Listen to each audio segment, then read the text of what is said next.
time to be with our group and to share your experience and to mentor the group. I hope we can spread the word in India and begin a movement in India to create a more caring world. You told me this is some of the brightest, sharpest leaders in India that I'd be talking to tonight. Absolutely. So very well worth my evening. Yes, absolutely. You're talking to the geniuses, the ones who are going to... The geniuses. Yes. And with the biggest hearts, you said. Absolutely. Absolutely. So what we'll do, Bob, is we'll go around the room and have everyone introduce themselves, begin with how they're feeling in the moment, and then give a quick introduction. And then we'll hand the baton back to you for your half-an-hour presentation to the group basis the questions, and then we'll have that Socratic discussion we discussed about. Does that sound perfect? Brilliant. All right. Who'd like to? Let's begin with you, Tarun. Hi, Bob. My name is Tarun. I run a venture capital fund in India, and we invest in early stage technology startups. Very excited to hear your story and your principles today. We've read the book, very, very intrigued by its application in my industry, and look forward to the discussion today. Thank you so much for taking out the time to speak with us. Tag someone, Tarun. I tag Ashish. Thanks, Tarun. Hi, Bob. This is Ashish. I am the Managing Director and CEO for Airtel Operation, which is a telecom operator in Sri Lanka. And I'm really excited to be here and listening to you. I've gone through the book, and it really relates, and I can resonate 100% with what your teachings are and give me a lot of confidence, the path that I am following. And I would really love to know more about it and how can we take it further from here. Thank you. And I tag Deepika. Thanks, Ashish. Hi, Bob. Good evening. I'm Deepika, as Ashish just said. I'm the Vice President for Operations for an organization called IKS Health. It is very similar to an organization you may be familiar with in the US called Scribe America. So we do virtual scribing for a number of physicians based out of the US, mostly out of Chicago and Boston. As far as I'm concerned, I just loved the book. I read through most of it, and I think what I related most was the name of the book, Everybody Matters. And when I was listening to a podcast between you and Simon Sinek, I loved the evolution of how that name came about. So I'm really looking forward to the session on how I can implement Everybody Matters in my sphere of work. Yeah, and you mentioned the name of the book. I joke within my faith, which is the Episcopal faith, that instead of naming the book the Bible, it's hard to understand. We should have named it Everybody Matters, because that's our faith, right? Yes, agree, completely agree. So I will tag Chandan. Go ahead. Thanks, Deepika. Hi, Bob. This is a very joyous moment for me to have you and all my co-travelers here. I've heard about you for a while. I've read your book, and it's really intriguing what you practice and what you do. I think doing great while doing good, it's very inspiring. I am the CEO of a new startup in a large conglomerate. Name of the company is Eternia. Our mission and passion for the world is to create a happy union of spaces inside and outside. And I think I connected with your book is because as leaders, I think if we can practice what your message is, it's a real happy union of spaces inside us and outside of us. So I'm really looking forward to listening to you. And I will tag Deepti. Thank you, Bob. Thank you. Thank you, Chandan. Hi, Bob. So nice to see you here. And I am Deepti. I'm a child nutrition coach and a lactation consultant. I work with new parents with babies and toddlers. And I'm so much looking forward to hear from you. And I really love the book. but listening from you would be a great experience. So thank you. And I would tag Pranav. Thank you. So, hi Bob, hi Mary. Um Thank you for joining us today. I'm Pranav. I am the vice president for a auto parts company in India. It's a joint venture between a Japanese and an Indian company. So for me, the book made quite a difference because I had a lot of questions. We have a slightly archaic style still of running the auto industry in India. So I sent across a lot of questions to Jyoti. I don't know how many made it to you, but if we get a chance, I'll still ask a few today if possible. We do something very interesting in this group where we send some insights of the book we are reading on a daily basis on a group. And last couple of weeks has all been about Everybody Matters. And reading the book as well as reading the insights from everyone has, to a very large extent, changed my mindset. We did our, we did the appraisals for the people this month, and that I think your book really helped me with that. It was a tough year last year for everyone, but we managed to do well, I think, for all of us and all our employees. So thank you for those inputs, and thank you to everyone in the group for their inputs.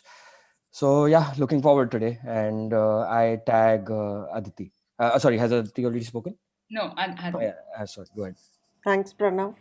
Hi, Bob, and hello, everyone. So, I'm Aditi. I'm working as a project manager with an IT consulting firm, Sapient Consulting, based out of India. And I'm super excited today to, listen to you. So, read some part of the book, but yes, I really would like to know from you, like how you've actually implemented it, and what went into it. So, yeah, I'm looking forward to our discussion. Thanks, and I will tag Nehal. Thanks, Aditi. Hi everyone. I'm Nehal, and I lead marketing and operations for Eternia, which is a startup incubated by a large conglomerate in India. And yeah, I've read your book, Bob, and it was very interesting, very intriguing, and I'm looking forward to understanding more about how we can implement it in our everyday life. So thank you for joining in. Thank And you. I tag Prabhakar. Thanks, Nehal.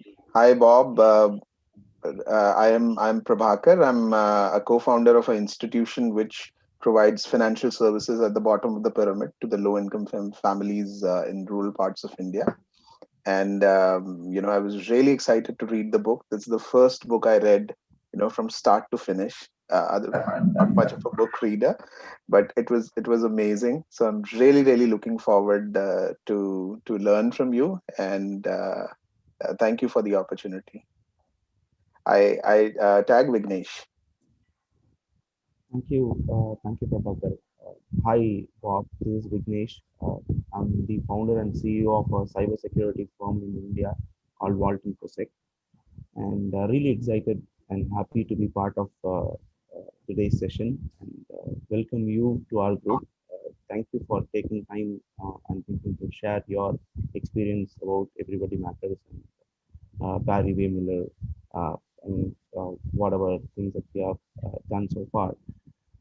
One thing which really helped me to get awareness after reading Everybody Matters is the way or how everyone can contribute or how everyone matters to an organization. So thank you so much for giving me that awareness.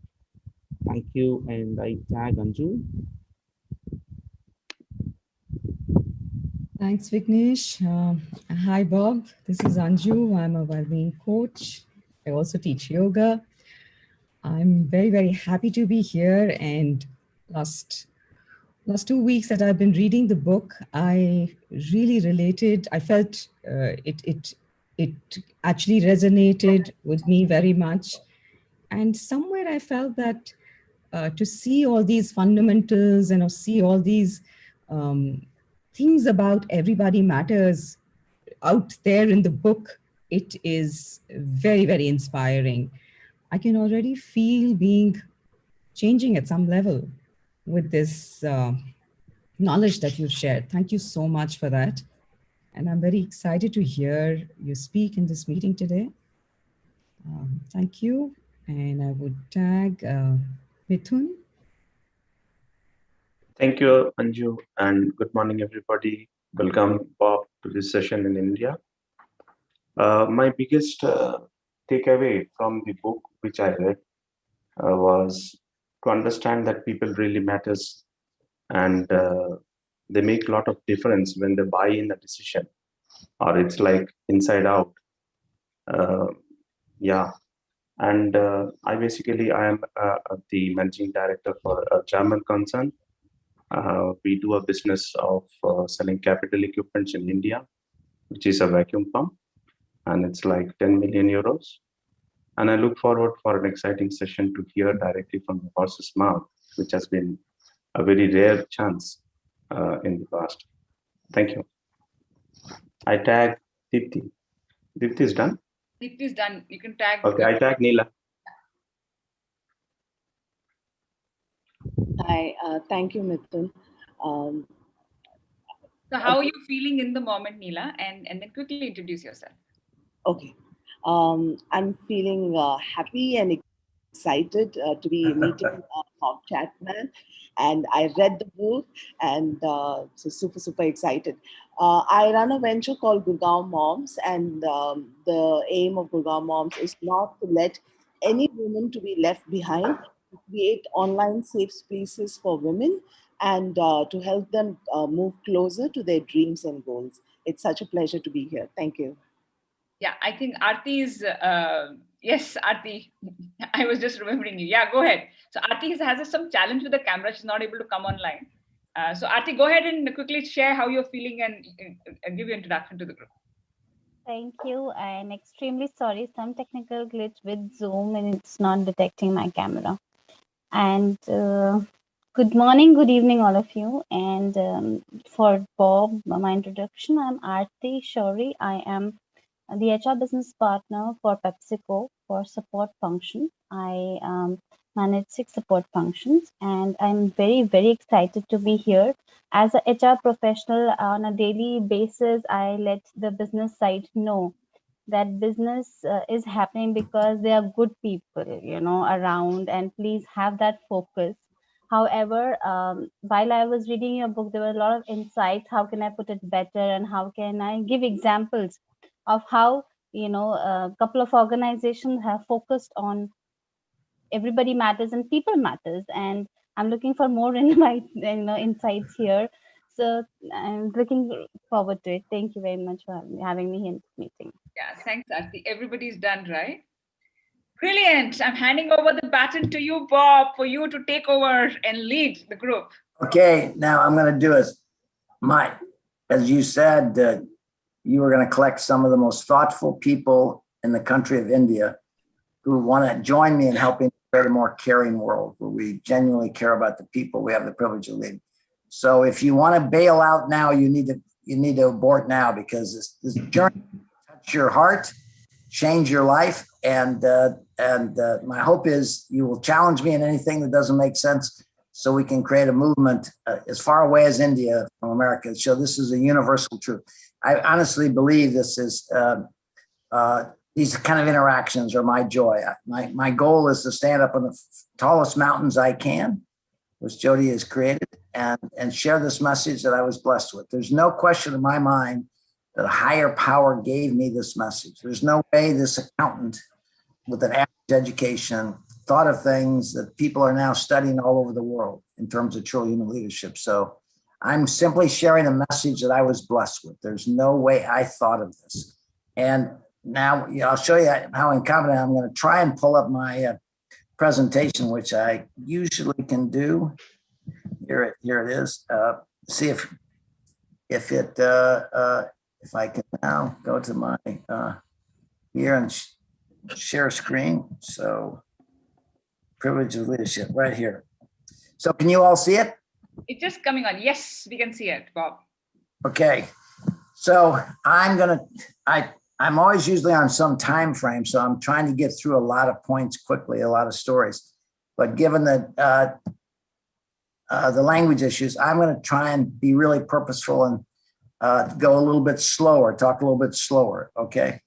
And what I want to talk to you about is not the job of leadership, but the privilege of leadership. What I want to talk to you about, to exercise that privilege, you need skills and courage to care for the people you have the privilege of leading. That's the message I want to share with you from my experience. What our society, I speak in all parts of our society: healthcare, education, military, government, nonprofit, business. I've been speaking for the last 15 years, and our company operates all over the world. Okay, so we are a global company in many cultures, from China to India to Serbia to all over the world. Okay, and so my experience is, what I'm going to share with you, I would say to you, has been a universal truth. These are not an American issue. This was developed on a very global basis. So what we have in the world is what I call leadership malpractice. Okay, we have people in positions of leadership without the skills to be stewards of the lives that they are blessed with. Okay, it's like a surgeon operating without going through the medical school and having been certified as a medical doctor. We put people in positions of leadership who do not have the skills and training to be good stewards of the lives entrusted to them. So it has created what we call an epidemic of anguish. In America, I don't know of other parts of the world, but in America, prior to the pandemic, we had the lowest unemployment in 50 years. We had a strong economy, and we were not sending young men and women off to war. But we had the highest level of depression and anxiety we have ever had when we had peace and prosperity. That makes no sense. If money is the source of happiness, we should have had the highest level of happiness we have had in 50 years, because we had jobs, we weren't in wars, and yet we had the highest level at all age groups. Okay, universities tell us the young people had the highest level of anxiety and depression entering our schools. So something's not right in the world, okay? And the title of the article that talks about this is called The Epidemic of Anguish. And so I'm going to take you on a journey from management to leadership. I have determined that the word management means the manipulation of others for my success. Leadership means the stewardship of the lives entrusted to you. Okay, dramatically different interpretations. I would hope that we eliminate the word manager from the English language, because I always say I took management classes, got a management degree, and got a job as a manager. So what did I try and do? I tried to manage people in my first half of my career. Name anybody in your life that you can manage, and name anybody in your life that wants to be managed. So why do we call people managers and train them to be managers? So we need leaders, mentors, and coaches, people who look at the responsibility of the people in their lives and take it seriously. We have a society in general based on economic prosperity, where it's all about getting a good education, to get a good job, to get a good income, and therefore happiness. And we have not achieved that. So as Bill Urey from Harvard said, this world peace negotiator, we need to move from a world centered on me to a world centered on we, where people genuinely care for each other. That is the world I imagine. That is the world I think people are experiencing when they see our company. So when I look back on my education, I have an undergraduate degree in accounting. I have no idea why I became an accountant. The greatest compliment somebody ever gave me was, I can't believe you're an accountant. Okay. And then I got an MBA, and I went to work for Pricewaterhouse in public accounting for a couple of years. But when I look back on my educational journey, which was undergraduate and graduate work, and I was pretty much an average student, I was never taught about leadership. I was taught management.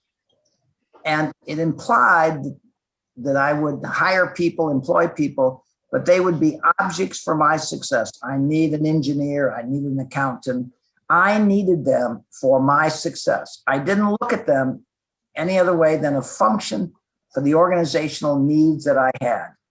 And success in most cultures is money, power, and position. And it almost doesn't matter how you get it, because once you get it, you can make large contributions to society and people will love you. Okay. A gentleman, a very affluent gentleman, heard my speech a few years ago and he flew out to Aspen to have dinner with me. And I said, Jay, what are you really proud of? He said, well, I'm known for my $150 million donation to my university. But what I'm proud of is my minority student athletic scholarship program. And I said, well, that's great. How many minority students do you help every year? He said 5 or 6. And I said, that's wonderful. How many people work for your company in the world? And he said, 100,000. I said, so you're telling me that you really care about these 5 or 6 minority students that you help every year, but you don't care about the 100,000 people that come to work in your building every day and make it possible for you to do that? And this really fine gentleman looked at me and he said, I never thought about that. The greatest act of charity in our society is not the checks we write to charity. The greatest act of charity in our society is caring for the people you have the privilege of leading and interacting in your life. And so we need to move from this sense of success as money, power, position to people living truly human lives. That's my experience. So I also realized in the journey, and that's why I kind of went on this eclectic path, I was never taught how to inspire people. I was taught to manage people. I was never taught to care about the people I had the privilege of leading because they were simply functions. Now, I was a nice guy and I was, still am a nice guy. I hope you think that after this talk. But in general, but I was never taught to care. I was never motivated to care. Nobody ever told me the impact I would have on people in our organization. So as John mentioned, we're about a 3 billion. When my dad died in 1975, I was 30 years old. I'd been there 6 years, and I inherited a pretty broken $18 million company that today is a $3 billion global company with the Walton family that own Walmart as my largest shareholder. And Harvard students now study our case in their leadership and cultural paths. So I have massively exceeded my wildest expectations. But again, just to show you the challenging environment, we are a combination of now 120 plus companies we've acquired around the world with 12,000 people. Our share price has gone up 16% compounded for over 25 years. So we are not a nonprofit organization. I only say that to you because we are not a nonprofit organization.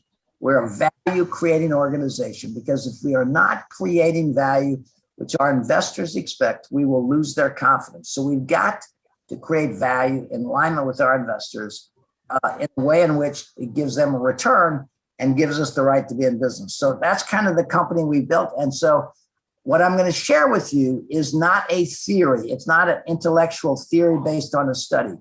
What I've been asked to share with you is what we are actually doing. As Simon Sinek said, when he first visited us about 11 years ago now, he was the first external visitor. He said, I'm no longer a nutty idealist. I have just seen what I dream of. I dream of a world where you could walk down any street in any city and tap anybody on the shoulder and say, do you like their job? And they say, no, I don't like my job. I love my job. That's what Simon dreamed of. And he said, we are the first company he's ever seen in his life where his dream is a reality. So he says, as it exists, it must be possible. So again, I want to emphasize, I'm not explaining to you a theory. We're not one company in one location. We're 120 different companies patched together in the world with cultures around the world. And I find that what I'm sharing with you is a universal truth. Okay. So that's from which we derived that experience. All right. I want to walk you through. You've read the book, you kind of know this, but people tell me when they hear it from me directly, it's a little more impactful. And so since you've done your homework, but truly human leadership is about people, purpose, and performance. Okay. And the first word intentionally is people. I was interviewed a few years ago by two Washington University professors, organizational development professors. And they interviewed me for an hour and a half. And after the interview, they looked at me kind of surprised and said, "You are the first CEO we have ever interviewed that never talked about your product." And I looked back at them and said, "We've been talking about our product for the last hour and a half. It is our people. I will not leave this earth proud of the biggest equipment built in our companies. I will leave this earth proud of the people who designed and built and supported our company." So our product, whatever our economic model is, our product is our people, giving them a chance to express their gifts, create a reasonable income, and go home each night fulfilled. So our first purpose is our people. Simon Sinek has a expression that's powerful because he studies the military through the United States military, which is known for its leadership. And he studied Barry-Wehmiller. In the military, there's an expression that we honor those who give themselves in service of others. He said, in business, we give bonuses to people who sacrifice others in service of themselves. Simon Sinek asked you a question I'll ask you. If in the military, we can teach officers that their primary responsibility is the men and women in their care, which is called officers eat last. Okay, it's nothing to do with eating. It's that's the expression. It is the point is their primary responsibility is the men and women in their care. Simon would look me in the face and say, if we can teach it in the military, why can't we teach business leaders the same thing? Their primary responsibility is the men and women in their care. That is their primary responsibility. So it starts with people around a purpose that inspires people, because we can't manage people, but we want to inspire them. So collectively, we need to do something of value. We need to share that with people so they feel part of something bigger than themselves. It's not just a job. They're part of helping Bill and Mary that sit on each side of them advance their career and have security around performance. We have got to create human and economic value to be successful. So it's about people, purpose, and performance, okay? All three, not 2 out of 3, not 1 out of 3, but all three. That is what it's about, truly human leadership. So I want to walk you through, you read in my book, the 3 revelations. I can't believe that these 3 revolutions so touched my heart that it took me on about a 3-year journey from management to leadership. The first one, as those of you who read the book know, was in South Carolina in 1997, when I went down there to visit the company I just bought, and I heard people having fun talking in the lunchroom, in the cafeteria where they're having a cup of coffee. But the closer it got to 8 o'clock, I could see the fun go out of their body. And I remember that day in hindsight saying, why can't business be fun? Why do we call it work? You can't even say the word work with a smile. Where do people express their gifts fully, willingly, when they're having fun? So I walked into a room and I never, no experience, no prior thought, it just popped out. I said, we're going to play a game. In this case, it was selling parts for equipment because we have a big spare parts business. This particular company had 21 million out of the 55 million at the time in spare parts. And I said, we're going to play a game. Whoever sells the most parts wins. And if the team makes the team goal, the team wins. People were, they didn't understand. They were against it. They had 21 reasons why we shouldn't do it. And I had 21 reasons why we should. And I'd never done it before. This is where divine intervention inspired me.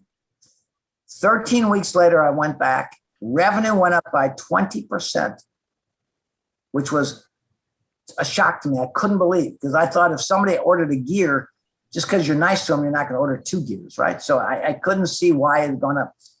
But joy in this team went up 1,000%, because all of a sudden, every one of these team members had a goal, and every night, every hour of the day, they knew where they were against their goal. They knew if they were winning individually. And if they're winning individually, they're contributing to the team win. I was astounded at the human joy that was being expressed. And I remember one lady, a very bright lady, said, you know, Mr. Chapman, I always thought I was nice to the customers before, but now I am really nice because I want to win. Okay.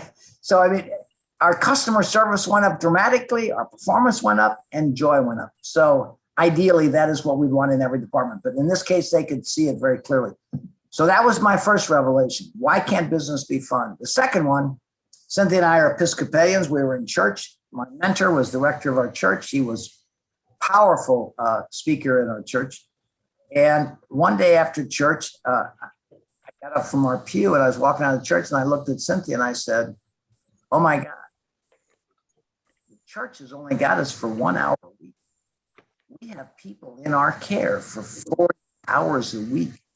We are 40 times more powerful to influence people's lives than the church. And I said that day, business could be the most powerful force for good in the world if we simply cared about the people we had the privilege of leading. Third transformation, which is the one most people remember. I was at a wedding. My friend's daughter was being married, and I was sitting on the aisle.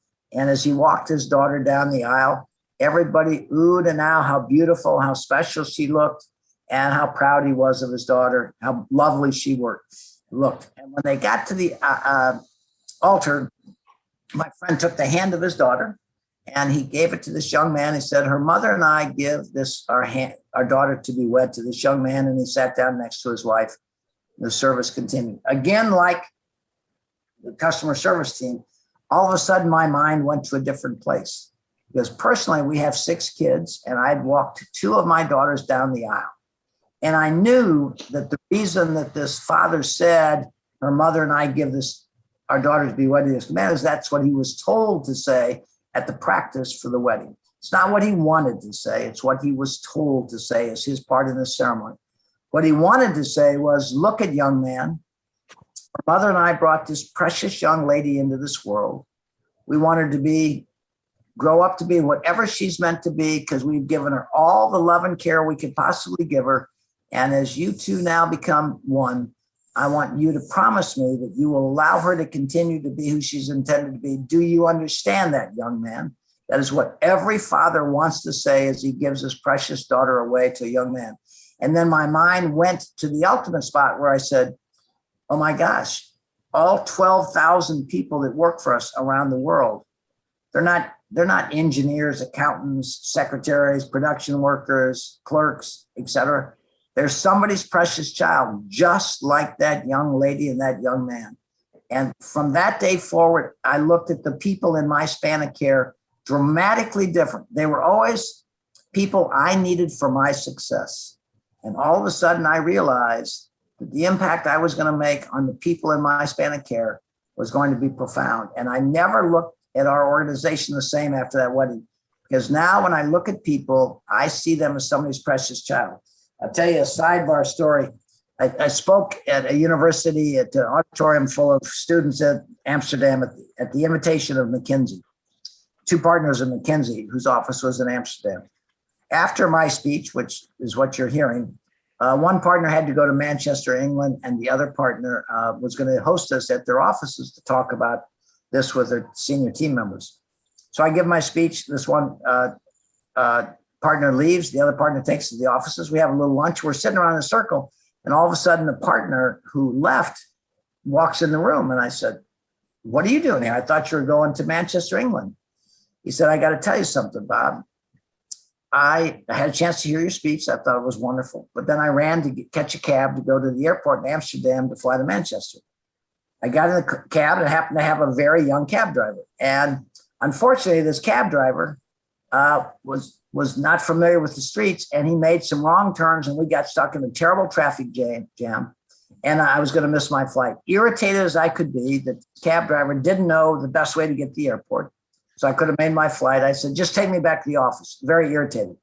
But as I was getting out of the cab, all of a sudden I thought about your speech, and I no longer saw that young man as a cab driver.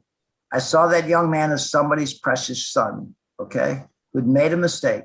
And I decided to talk to that young man like I would talk to my son, which was dramatically different. So this is not just for those people in your span of care at work.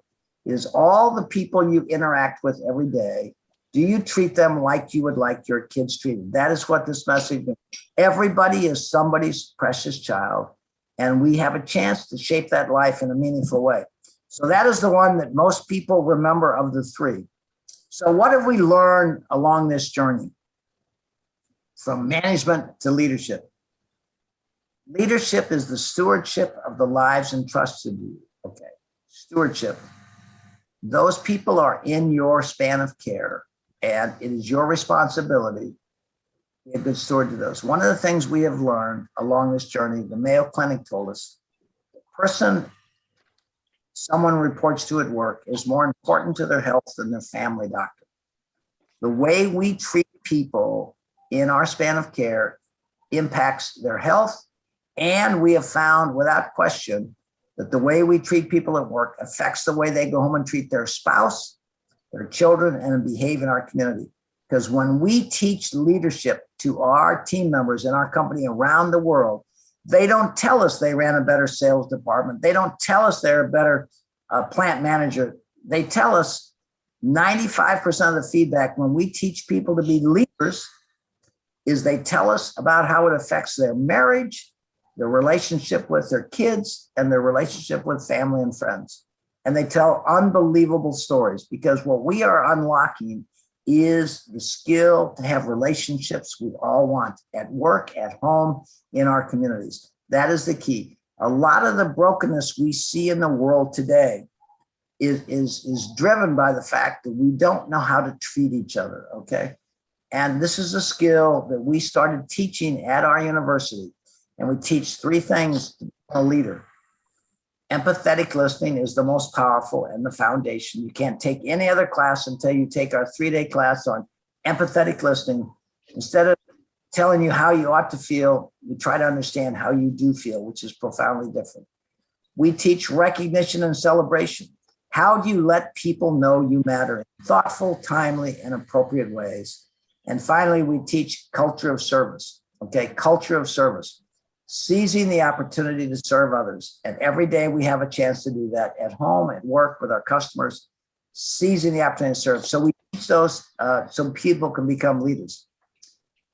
The point I made earlier is we are trying to constantly validate that creating economic value and human value are in harmony. They're not in disharmony. They're in actual harmony.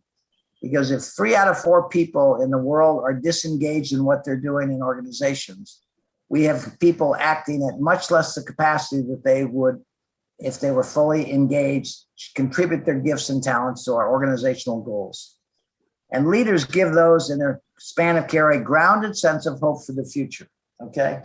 A grounded sense of hope for the future. Every leader, whether it's a political leader, organizational leader, nonprofit leader, your goal is to give those people in your span of care a grounded sense of hope for the future.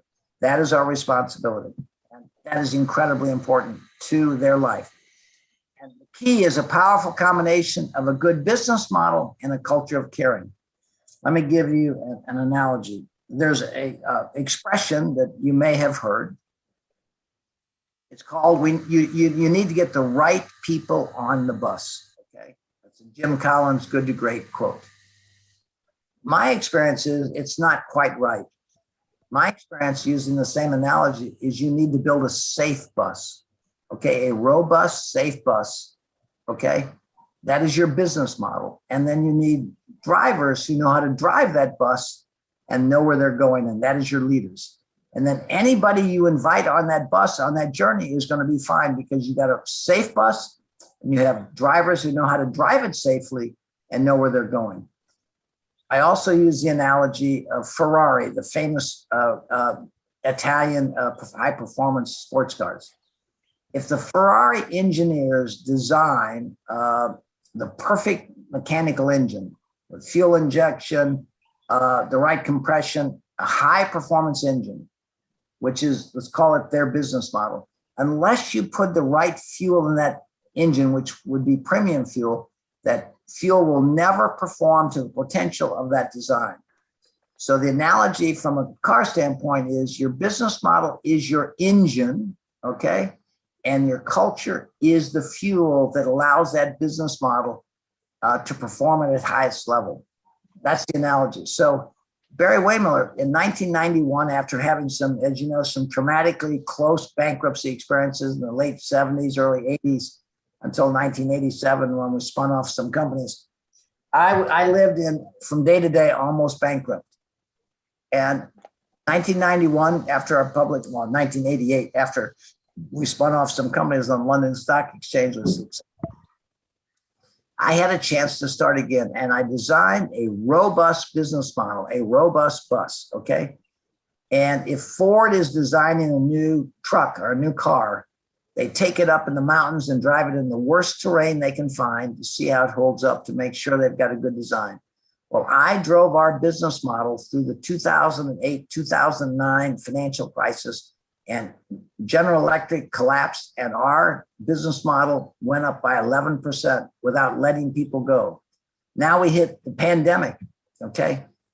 Really brought a lot of companies to their knees. Our share price went up 14% this year, and our company is robust.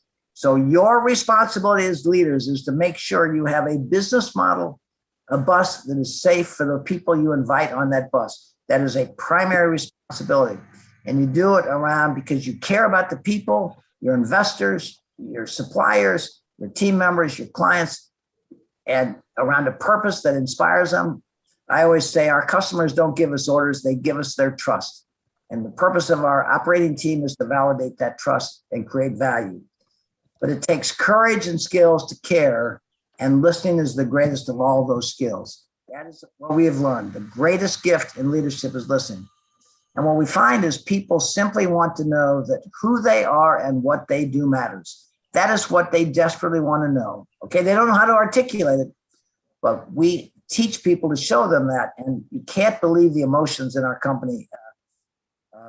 So one of our Harvard professors was walking around our plant, and they said, I've never cried so much and hugged so many people, because people wanted to stop and tell me what it felt like to be cared for. And the other thing I teach from a business, this is not from a cultural standpoint, from a business model, that I found, you know, I'm an accountant, and you'd think this would be hard for me to find, but I've found that there's no relationship between something cost and what it is worth. And that is how we unlock the potential in many of these companies. I have this ability to see value where other people don't in particular fields. And that is how we've been able to grow our share price, be able to find areas of value that most people don't traditionally look at. And balance in our business model is critical. Balance means there's no one customer, no one market, no one technology that could change and would hurt us. I learned that from a company in America called Emerson Electric. It was about a $24 billion company. And they work very hard on the word balance, just like you'd like in your life, okay? You want to build your life on as many pillars as possible, not a singular pillar. That's the way we build our company. And simply be the leader you would want your kids to have. When you think about how you deal with the very people you deal with every day, think about how you would like your kids dealt with in an organization they end up with. So recently, and you may have seen this, but maybe not in India, the leaders of 200 of the largest companies, JP Morgan, American Airlines, Walmart, came together and for the first time ever came out with a statement that said, we need to think of more than just the shareholders, profits, share value. We need to think about the people, all the stakeholders.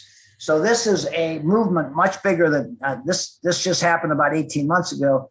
We've been on this journey for 15 years. So we've got the support of and the awareness of many of the top CEOs who love what we're doing and trying to figure out a way that they can embrace it. So and one of the things I want to mention to you, everything I've said to you today, every single word I've said to you, I've been giving this speech at Harvard, at Stanford, at the McKinsey events, all over the world, universities, and nobody has ever debated with me one point of this.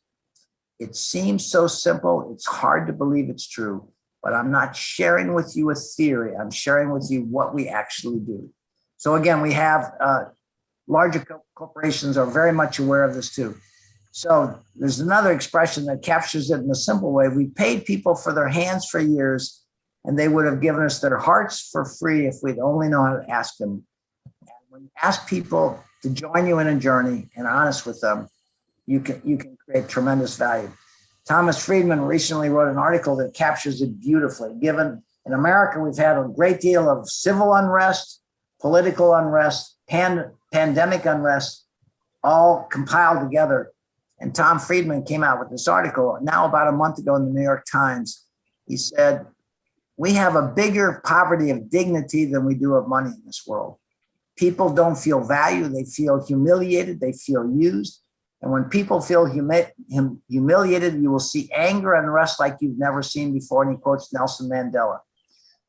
Thomas Friedman writes it beautifully. We are simply trying to give those people in our care, validate the dignity they were born with, whether it's the receptionist, the engineer, the production worker. These are all somebody's precious child that's been placed in your care. And when we give them a sense of dignity, they go home and treat their spouse, their children, behave in our communities differently. So our book, the manifesto of our book is simple.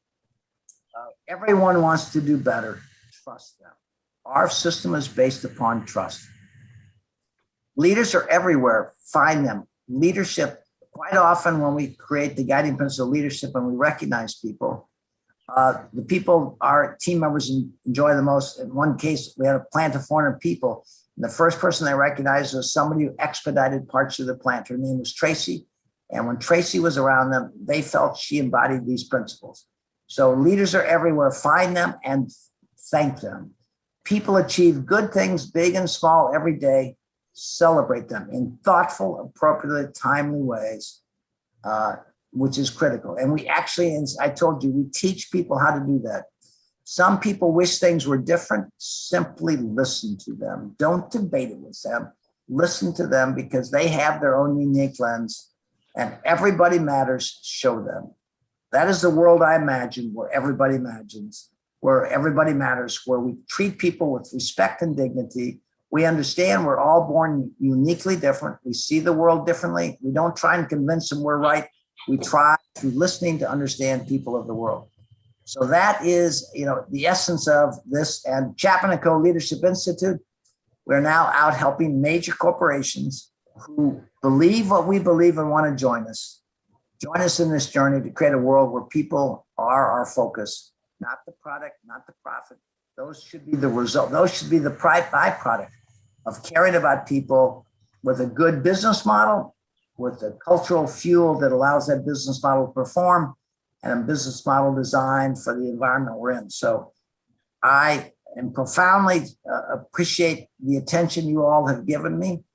Honestly, my hope is in the time I have left on this earth that we create a global movement where all of us work on being better stewards of the lives entrusted to us so that the kids we bring into this world have a chance in their lifetime to be who they're intended to be, regardless of the level of income or the title, but to be who they're intended to be. And we have a world where people genuinely understand each other. They don't judge each other.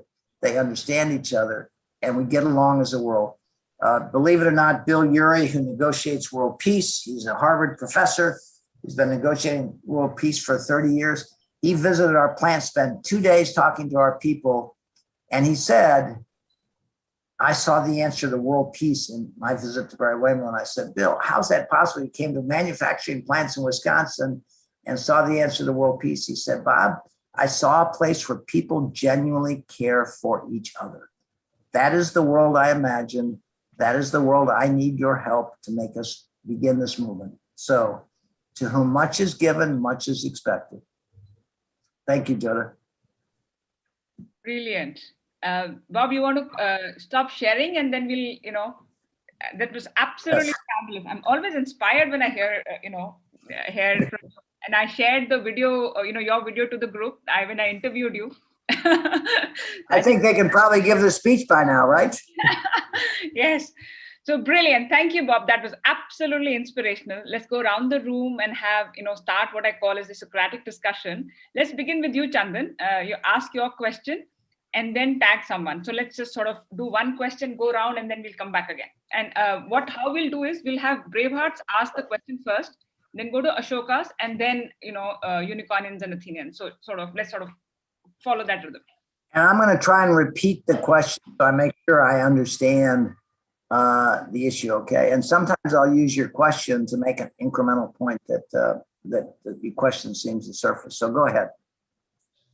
Thank you, Jyoti, for this opportunity. Bob, I'll make it very quick. I think I've noted down a lot of points today, Bob, and I love the part where you spoke about empathetical listening, reward and recognition, and a culture of service. I don't want to be a skeptic, Bob, but here is my practical challenge of application of what your message is. How have you dealt with underperformance or sometimes the need to fire people? And I'm not saying need to fire people because of economic challenge, like you mentioned, of a crisis, but just simply someone not living up to the expectations of him in his job. How do you deal with it in your company, Bob? That's just something I'd like to hear from you. Bill Urey describes that we have courageous patience, and as he talked to people. But let me just kind of say the benefit of all of you. The question that was just asked is the most common question I ever get, because we tend in our organization to focus, and it's quite often asked, what do you do about the people that don't get it, okay, whether it's from performance or attitude? And the way I answer that, because I've answered it 150 or 5,000 times, we don't focus on the people that don't get it, okay? We focus on the people that do get it, okay? And with our courageous patience, we say, you may not be ready, because one of the, there's a guy named Randall Fleming who was in the Marines, tough, big guy who was running a laser cutter in our plant in Wisconsin. And he didn't care anything. His attitude was, leave me alone, let me do my job. I don't buy into this. Today, Randall Fleming is a professor at our university teaching caring, okay? And the Harvard professors came in and said, we want to write a book about Randall Fleming. We can't believe the transformation.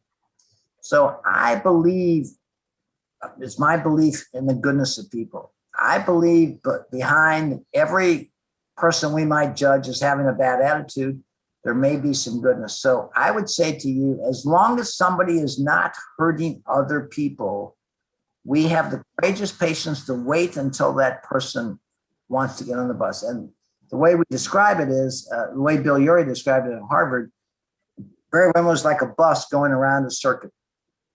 The bus pulls up to you and said, the truly human leadership Barry-Wehmiller bus is here. We put our hand out. We'd like to invite you to join us in this journey of caring. And you say, look, I've worked for 10 companies. I've heard this before. I don't believe in this. Said, we understand. We'll be back. And that bus goes around the circuit and comes up back again. We open the door and we say, we'd like to invite you to join this journey. You say, nope, still don't believe we say it. We understand. We don't judge. We understand, because we don't know the experiences each one of those people who may have a bad attitude have had, okay? They could have had 5 jobs where they got fired, laid off, and they are just very doubtful. On the other hand, remember, one of the biggest learning experiences we had, Cynthia and I raised 6 kids, and a lot of our leadership model comes from what we learned in trying to be a good parent, okay? So what we have in families is called, in English, we call it tough love, okay? Sometimes being parenting is not about being nice. It is about doing the right thing. And sometimes with team members, we need to sit down with them and say, I understand you feel this way. I'm not judging it, but really, we're going to have to ask you to move on, okay? And we do it in a compassionate, caring. I hate the word firing, okay, that we fired somebody. You know what that comes from? The French firing squad. Bang, you're dead, okay? We have such a broken language in business, because would you fire your son or daughter, okay? Yeah. We change the language of business, okay, and make it more compassionate. I don't know why that individual who isn't performing, because I will tell you something. I use this example in baseball. There was a third baseman in St. Louis years ago for the Cardinals, and he was supposed to be a highly paid player, but he just didn't do that well. and we traded him to Atlanta. And every year thereafter, he was an MVP, most valuable player in the All-Stars. Same guy, same game, different leader. So sometimes we judge people in our care by their performance, but we never look in the mirror, right? We never look in the mirror. And it is not unusual for somebody. We have that example. We have a gentleman in Green Bay that was VP of operations when we bought the Green Bay operation. And we had a president, really nice guy, a guy named Steve, who was president. But we finally had to take Craig out of the position. He seemed like such a talented guy, so determined, but people would quit under him and he would just leave. And so for 10 years, this gentleman sat on the side doing special projects out of senior leadership. We just hired about a year and a half ago a new leader for that plant because the other guy retired. Guess what happened? That same guy that nobody wanted to work for is an all-star under the new leader, okay? An all-star. I mean, he is blowing the doors off because the new leader is got the skills to allow this individual to excel. So again, it's not a black and white situation, but when we have a situation where somebody is, we've done everything we can to be a good steward of that life. But when we finally realize that there's nothing we are able to do, then sometimes hard love is the best thing you can do for them, okay? We call it, in raising kids, we call it consequences of behavior, okay? But I will tell you that it's hard to separate, is it the individual or is the leader that doesn't know how to bring that individual's talents out? I don't, we finally have to make a decision, but we obviously periodically have to ask people to move on, but we do it in a compassionate, caring, considerate way so that person can learn from it and hopefully grow. It's okay? That's the answer. Thank you. Thank you, Bob. Does that make sense? Again, you asked the most common question ever asked. What do you do about the people that don't get it? We don't judge. We just make sure that we have done everything we can do to give that person the opportunity. And sometimes it means putting them under a different leader to see how they do. Okay. Yes. Because that's, if that was your child who was not performing well, wouldn't you want us to try? Okay. So anyway. Thank you, Bob. Thank you. Thank you. So now we got the toughest question out of the way because that comes up every time. Yeah, go ahead and tag someone. Yes, I will tag Aarti. Braveheart. We are doing Bravehearts first. Okay, I'm sorry. I will tag Ashish then. Thanks, Tarun. And Bob, thank you very much for this talk. And in fact, while we were talking, at least there were 7 or 8 instances when I had goosebumps. The reason for that is because a lot of things that you talk about is something that we know intrinsically, but we never implement, and probably we do literally opposite of what we know intrinsically. Now, my question is, Bob, that currently you're running an organization where it has become a culture. So it is easy for a person who's getting into the organization to adapt to the culture. But how does a new organization who wants to go on this journey should make a beginning? And what are some of the things that you teach in your university for leaders to be developed in this particular way of leading? Well, good question. I would say to you that foundationally, so remember back in 1997 when we tried that game, and then we took that idea because it was so powerful, and we were surprised. We tried it in variations in other parts of the company. Engineering, we tried some games. And I sat down with our chief people officer right around 2000. I said, there's something going on bigger than these games. There's something going on. And so I gathered 20 people together. These were kind of an eclectic group of, I just thought, thoughtful people, not all of our senior executives by any stretch. And we sat down and we said, what is going on? What are we experiencing here? And we started writing things down on the board. And all of a sudden we looked up on the board and we said, oh my God, those are guiding principles of leadership. And I mean, we went simply to talk and try and reflect on what we were learning. We came away with what I call the constitution of our culture, okay? I don't believe, and this is an important point, thank you for bringing it up. I don't believe you can ever be successful without a constitution. If in America we didn't have a constitution that kind of upholds our values and traditions of our company, the judges wouldn't be able to rule. We would have situational rulings. Okay, the foundation gives us something to refer to because we created the guiding principles of leadership. Okay, we now have a document, and again, we didn't do it intentionally, but when we read and we sent those to all of you, I think, our guiding principle of leadership and our leadership checklist. I think we sent them all. So that became the foundation upon which we do everything. And we got our people together and we said, look, we can't just put these on the wall and say we believe in these things. We needed to teach people how to embrace those. So what occurred to me is when we were fortunate to have a corporate jet. And I've learned over the years of having a corporate jet that I never get on that jet, that the pilots haven't been through the rigor of a checklist. Every time we begin a journey, before I ever get on the plane, they're there an hour or two ahead of time, and they take nothing for granted to ensure my safety. So I said to the team, why don't we create a leadership checklist that every leader in our company should think about every day? So when somebody steps foot in our building anywhere in the world, our leaders think about the profound responsibility of the life that has stepped into our, and so we created the leadership checklist, and then we created classes that helped people take the checklist and use it. So it started with our guiding principles of leadership, constitution of our leadership. And then we created the checklist on things leaders need to think about every day.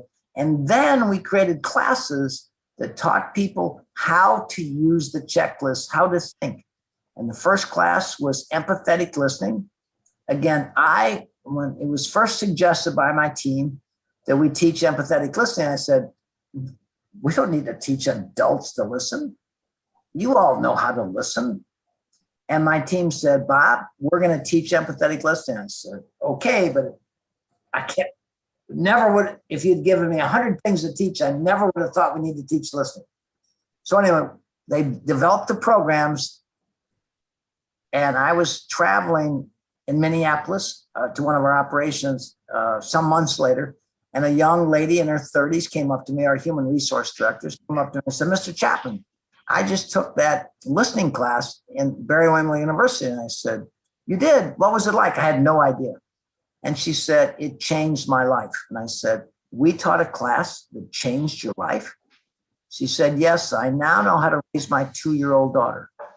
Well, my senses went on high alert, and I began traveling around the country, listening to people, gathering them in a room who had taken our classes and said, tell me what it means to you. And everybody said, I wouldn't be divorced now. I wish I'd had this class when I was younger. My teenage daughter's talking to me. My mother and I feel, I'm thinking, what have we got here? Because when we taught people to be leaders, which is what a parent does, right? We lead at home, we lead at work. All of a sudden, but what they wanted to tell us, they didn't tell us they ran a better accounting department. They didn't tell us they ran a better sales department. They told us how it affected their life. And I was profoundly touched. The healing we saw in families was amazing. Okay. So again, that's when I realized it never occurred to me that the way I would run my business would affect people's personal life or their marriage. Okay. Never would have occurred to me. Matter of fact, we said we should create a new metric in our company, not just profit and sales and organic growth and margins, but we should have a reduction in the divorce rate among our people. Because when we send people home feeling broken, we know for a fact that they treat their family lesser with love than if they go home having been filled with care and joy at work. So we started teach. So it was just, we teach empathetic listening. We teach recognition and celebration, which is how to let people know they matter. And you would cry if you saw the class and how we do it. And then we teach culture of service, how to seize the opportunity to serve others, okay? Which is moving from me-centric to we-centric. So you really need a constitution, and you can look at the guiding principle of leadership. You could brainstorm with your team and say, do these principles relate to what we believe? And you could play with them, modify them. but you can't really build a foundation. You can't build an organization without a foundation for values, okay? So these are the constitution of your values, of what leaders are called to be. And then you've got to teach people how to do it. You can't ask people to care. Believe me, don't leave this call and then say, we need to care about our people, because nobody's going to argue with you. They're going to say, sure we do. Okay, don't we? We give them a job, we pay them. Isn't that caring? No. Caring is letting them know they matter in timely, thoughtful ways. And then culture of service is moving from a me-centric to a we-centric culture. If you all saw the graduating events from our university classes, for each of these classes, you would see grown men and women cry like you have never seen before, because we touch people's deepest soul when we teach them how to care for others. And they realize the brokenness they've created by not having these skills before. Listening, recognizing, and serving others. That is what we teach. Now, some other variations, we teach how to do lean, but the core of the message, the human side, are those three skills. But you need a foundation. You need that foundation. You can take the guiding principle of leadership and brainstorm with your team and make it apropos to your own beliefs. Okay, so they own it. Does that make sense? Yeah, absolutely, Bob. It makes sense. Just a follow-up question saying, do you help other organizations take up this journey by helping them do the similar? I help other organizations take up the similar journey. Yes, we realized about 5 years ago, maybe about 10 years ago, we realized that we had been given a gift that we thought could change the world. The way we were intended to live and work together, or we cared for each other. And we decided, because we were blessed with this, it wasn't ours to own, it was ours to share. And so we started outreaching, giving speeches, talking to organizations, and we got tremendous interest and feedback. That's when the case study was done. But my team came to me about 5 years ago and now say, Bob, that's not a sustainable way to do it. We need to create a leadership institute where Simon Sinek gave us this guidance. We need to find people who believe what we believe and want to join us in this journey. We're not trying to change anybody. We're trying to find people who believe what we believe and want to join us in this journey. And so we created the Leadership Institute. It just so happens the chairman of American Airlines heard me speak. McKinsey Partners heard me speak. And so we got some incredibly, between Harvard, Stanford, McKinsey, Shell Oil Company, et cetera, American Airlines, it took off like a rocket. And, the chairman of American Airlines, Doug Parker, said to me, Bob, I thought my goal professionally was to build the world's largest airlines, which he has built. I never realized that my focus should be on my 125,000 people. This has given me a whole new purpose in life. And they became by far our largest client, huge. And we saw the stories were unbelievable. And when we did and one of the beta test programs, we did it with senior executives. And we did the recognition event. We modeled how you recognize people, from our class. And we recognized this lady who worked in the senior executive's offices, and the chairman cried. Doug Parker cried when he saw the way in which we recognized this a lady who had worked in the organization as a model. So I would say to you, you need a foundation. The classes are clear. So we have the Leadership Institute. Anybody that's interested can go to that website and look at it. We have some online things that we do, but you can't ask people to care about others. You have to teach them with a consistent message, and then you have to live the values you articulate. Otherwise, it will be, you will not have any followers. But thank you for that very good question. Thanks. And I tagged Tarun. Great. Bob, firstly, thank you so much for the very, very inspiring talk. It's lovely to, listen to all these ideas first thing in the morning. It will keep us refreshed and positive through the rest of the day. So appreciate it. Is it better than the coffee? Is it better than coffee or tea? So I'm going to share a little context, Bob, and then I'll come to my question. So I work in the private equity industry. As you know, it's capitalistic by nature. It tends to be cutthroat. It's very fast paced. And I guess the question I have is, how do you find the right balance between challenging people and caring for them? right? And the subtext or the sub question over there is, have you seen instances where if you over-index on caring for people, they tend to become laconic. They tend to, a lot of people have different triggers for performance. And I'm just struggling to understand what's the right balance. How do you think about, because I understand fundamentally you have to do both, but how do you find that right balance? Well, how do you find the right balance in a marriage? Okay. That's kind of an experiment with each marriage, right? And so the word caring is a, sometimes people misunderstand the word caring to mean being nice, okay? Any of you that are parents know that if you care for your kids, it's not about being nice to your kids, it is doing the right things for your kids, okay? Give them a sense of self-confidence, a sense to be able to go out in the world and live. So I don't want you all to think that Bob Chapman just goes around and gives lollipops and candy to people. And to think for 1 second that we're not in competitive, we've got competition all over the world. We're in a combination of 120 acquisitions around the world. So we got competition all over the world. But what I will tell you is we are in very competitive fields, but our customers really value our culture, okay? Really value our culture. And in our consulting platform, where we have 1,500 people and 40 offices around the United States, where we do engineering consulting for people like Intel is one of our clients, and Pepsi-Cola is one of our clients, Anheuser-Busch. Our clients, we attract better people because of our culture. We retain people better because of our culture. We get acquisition opportunities because of our culture. So there's nothing about being in a competitive, if you are hard on your people, do you think you're going to get more out of them? Or if you are compassionate with your people, you get more out of them? Because remember, statistically, 3 out of 4 people are disengaged in what they're doing. They're doing exactly what they have to do to get done. There is no disharmony between caring and challenging, okay? And honesty and understanding and listening, okay? So the key is you can't say, well, we're in a tough industry, we got to be tough on our people. That is so opposite of the truth, okay? We're all in tough industries. There's no easy way for anybody. It's just different. We're in 150, 120 different companies. We make passport machines, we make toilet tissue machines, we got consulting businesses, we make medical devices. What you want is, you want your people to know you care. Are you treating it? I'll just ask you a question.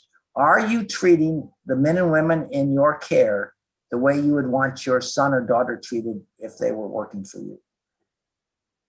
That's the standard of care. Okay, and it's not about being nice. It is about being understanding, about challenging them, about recognizing them, and making sure you have a good business model, because sometimes the pressure is because we haven't got the right business model, okay? Sometimes the bus doesn't seem very safe because it hits some bumps and we all get bounced around in the bus. So make sure you have a good business model, share it with your team, show them you care, and together you can do things beyond your wildest imagination. But if you think you're in a tough market and you've got to be tough on your people, that is just the opposite thinking that I'd like you to walk away with, okay? You can care. Again, when we created the games in that customer service team, our revenue went up 20%. Why? If somebody's not going to order 2 parts if they need only because they're nice to them, but our team did more for our customers. Our customers noticed the culture. They were nice to the customers. They did more for the customers. So, I would say to you, look at ways of making it fun, challenging, recognizing and celebrating the goodness, and people will give you gifts beyond your wildest imagination.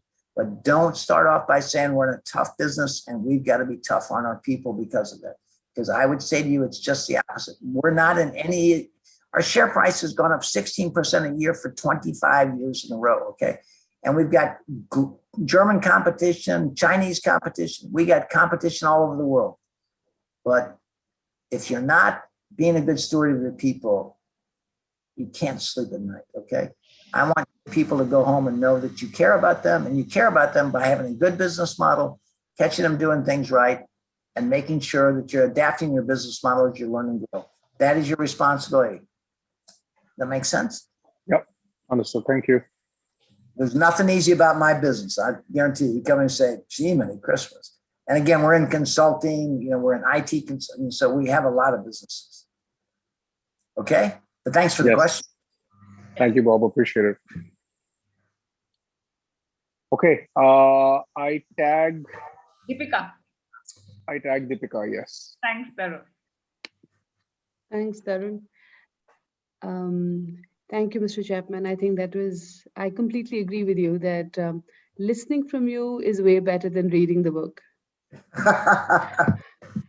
So I hear that all the time. I think, well, if you watch the videos and you read the book, why do you want to listen to me? Say it's just different. It's just different. No, I think that the fact that I had read the book, and even though I had read that story about the bride, but when you said it, it's just you just end up visualizing it. Yeah. Especially when you said that you walked down two daughters down the aisle. Okay, so with that, I expect one of the toughest questions I've ever had from you. I hope so. Let's see. So, in the book, and you talk about retaining people, and also, I think Chandan asked you a question where we said that how do you finally ask people to go, or move on? My question is more about now that you have a deep understanding of the culture that you want to create, at the hiring level, do you have a culture fit test? How do you make sure that the right people come in? Well, remember that is the question. How do you get the right people on the bus? We do. We are working on this approach because, again, people can come across as the nicest people in the world, but they won't have this fit, the competitive fit for the organization. So the answer really is we don't, okay? We have a lot of, we share with them the video, my TED Talk. We share with them our guiding principle of leadership. We ask them how they feel about it. We hope, with 12,000 people around the world, it's impossible for me to be around the world and look at every gate that we open up. But all I can say to you is that one of the things I do is I go, well, again, when we created the guiding principle of leadership, Rhonda Spencer challenged me to not put them on the wall. So I went out and started having listening sessions. And what I found was, again, I'd share our guiding principle of leadership. I'd share my intention. And I'd say, how are we doing? Okay.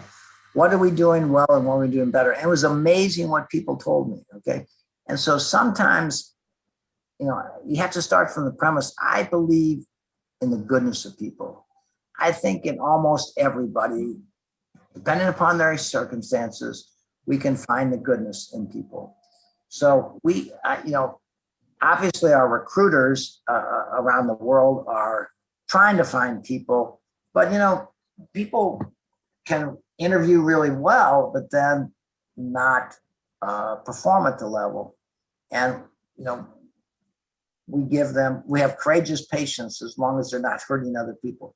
But I don't think it's, other than sharing our guiding principle leaders, other than sharing the videos of our message, other than sharing the book, and then asking them how they feel about it, we're trying to fit an organization with the right talent, but we don't want people to join us with the wrong attitude, okay? So I'm sure we will get better. I mean, Bob Keegan at Harvard said, boy, I'll bet you guys got a great interviewing process. I said, not really. Okay, not really. We're imperfect. I wouldn't say that we have perfected the hiring process, but I'd say we've gotten really good at bringing out the best in people. Because, negative attitude is contagious, but we spend so much time recognizing the goodness in people with recognition and celebration. People feel safe. You can't imagine when our business model performed in 08, 09, and how people felt safe. I mean, they'll never forget that we went through the worst economic climate and we didn't let people go, and we treated with respect. And people reached out to help each other in that time in amazing ways.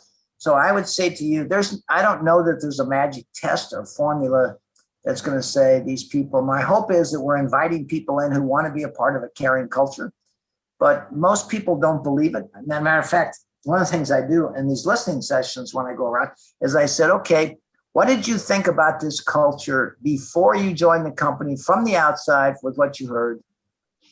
And then they'll tell me, and I said, now you've been a part of our company 2 months, 6 months, how's it been?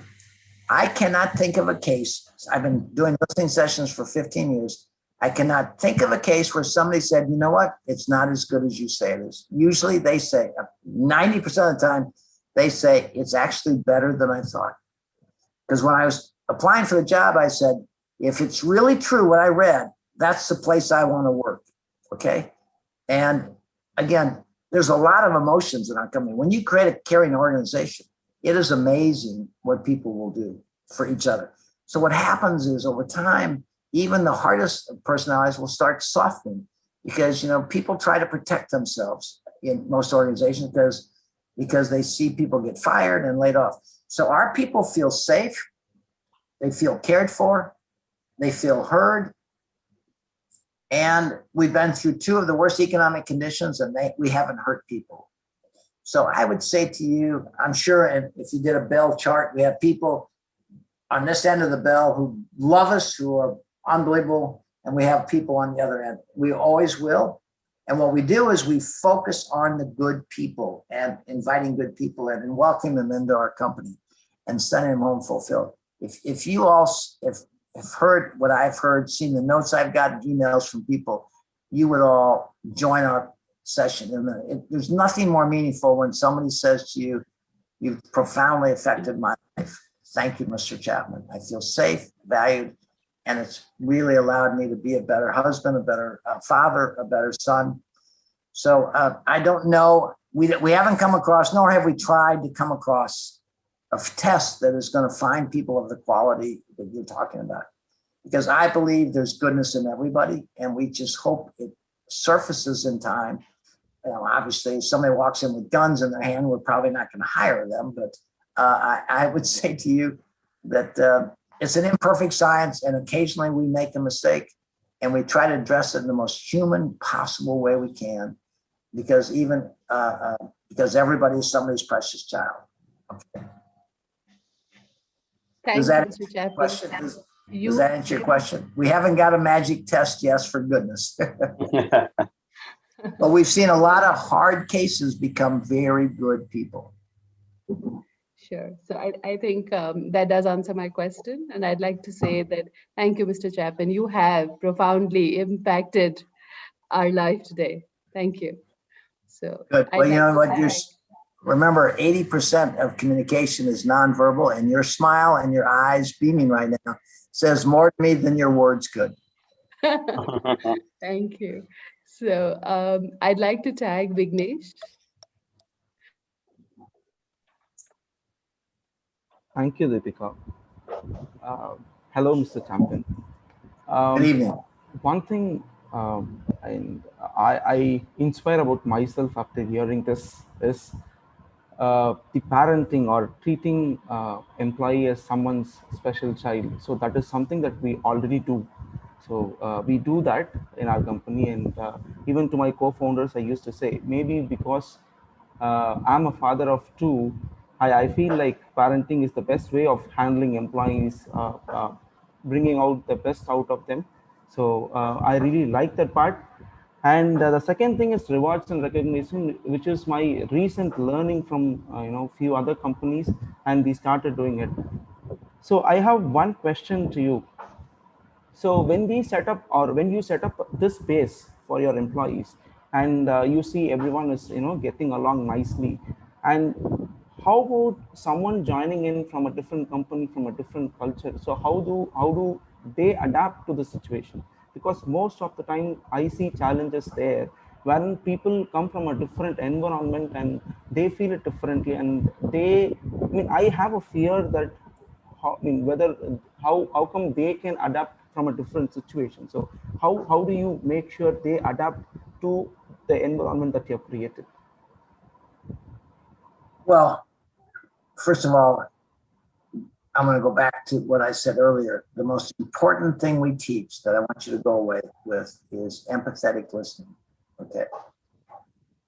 And empathetic listening. So I was recently, I got to tell you a small story. I was recently asked by a school, a very prominent private school in Charlotte, North Carolina, who wanted to embrace our leadership practices and teach it to young kids, okay, which we would love to do because that's the issue.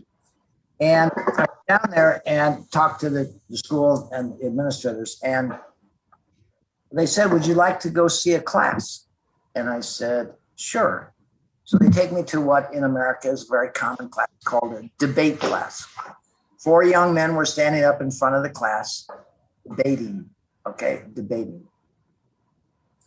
And they were going to go to Chicago for a national debating contest. And so I sat down as a guest and I listened to these 4 young men debate the subject that they were given to debate. And at the end of it, the teacher said to me, Mr. Chapman, what did you think of these 4 young men and their debating skills? And I said, I just saw what's wrong with this country. And they said, what? You just what? I said, I just saw what's wrong with this country. Why do we debate things? I'm right and you're wrong. Why don't we learn to collaborate? Why don't we learn to listen? Why don't I spend my time, instead of trying to convince you I'm right, why don't I spend my time trying to understand your view, okay? Because we desperately need this in the world. Not to debate, not to give speeches, but every institution I've been in, from Harvard to Stanford to all these private schools, they teach speech, they teach debate, because debate gives us critical thinking. And I said, these are going to be future senators, governors, and presidents of the United States, because we debate each other, but we don't know how to talk to each other. So a person comes into our culture where we've taught people to listen, where people feel safe. The new people that joined said, I've never been in a place like this. Usually people are trying to protect their knowledge of the company because they're afraid that if somebody new comes in, they'll take their job and they'll get fired. So I don't know what piece of the that this is, but new people are profoundly touched by our culture. And I believe that we're all born with innate ability to be a caring person towards others.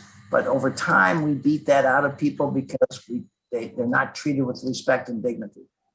So all I can tell you is that every visitor, from Simon Sinek to Bill Urey to Raj Sisodia, who wrote the book on Conscious Capitalism, who now wrote a book on the healing organization, to Srikumar Rao, who came into our company, to the McKinsey partners, everybody says to me, I have never seen anything like this. And we can put a brand new team member, we can put them with a long-term team member. And when you create an environment where people feel safe and valued, you will see behavior that you have never seen before. Because people, when they feel safe and cared for, their natural instinct to care for others will come out, amplified by teaching how to care for others. So I don't think, I am trying to think of a situation anywhere in the world. You know, we have probably 200 to 300 operations in the world. I'm trying to think, occasionally we'll get a leader that turns out not to have the leadership skills that we would like, even though he took the classes. It's just a personality issue. And we address that issue and because we don't want to hurt people. But I don't think we just, in our leadership institute, we just doubled the size of it, brought some incredibly talented people in from a very high profile, good organization, and they were astounded at the culture they found in our company. Remember, people at Harvard, people at McKinsey said, I have never seen anything like this. How is it possible the simple accountant from St. Louis could possibly build something that people of this renowned international competency would say, I've never seen anything like this, you've got to share it. Because it is not, these are not my ideas. Some higher power is using us the way we're intended. So new people are welcomed. We call them fresh. They bring in new ideas. So, and nobody's threatened by new people because they feel safe. Does that make sense? All right. Yes, yes, of course. It does make a lot of sense when you mention about that debate. Yes, seeing the other perspective of an individual, then being from the other side of the court. Thank you so much, Chapman. Vignesh, so I think we'll probably be able to looking at takes about 5 minutes for each question. I'd like to prioritize those people who have more people in their stewardship. Okay. So let's have. The problem is I could talk to every one of you for about an hour. So. Yeah. So I'll call out people. Thanks, Vignesh. Mithun, would you like to come in? Yes. Thank you, Mr. Chapman. It's really inspiring to hear you. And I have a question from my side, which is when we start taking care of people, we give them a lot of room to deliver. And in doing so, sometimes people take it for granted that this is my birthright. How to deal with such situation?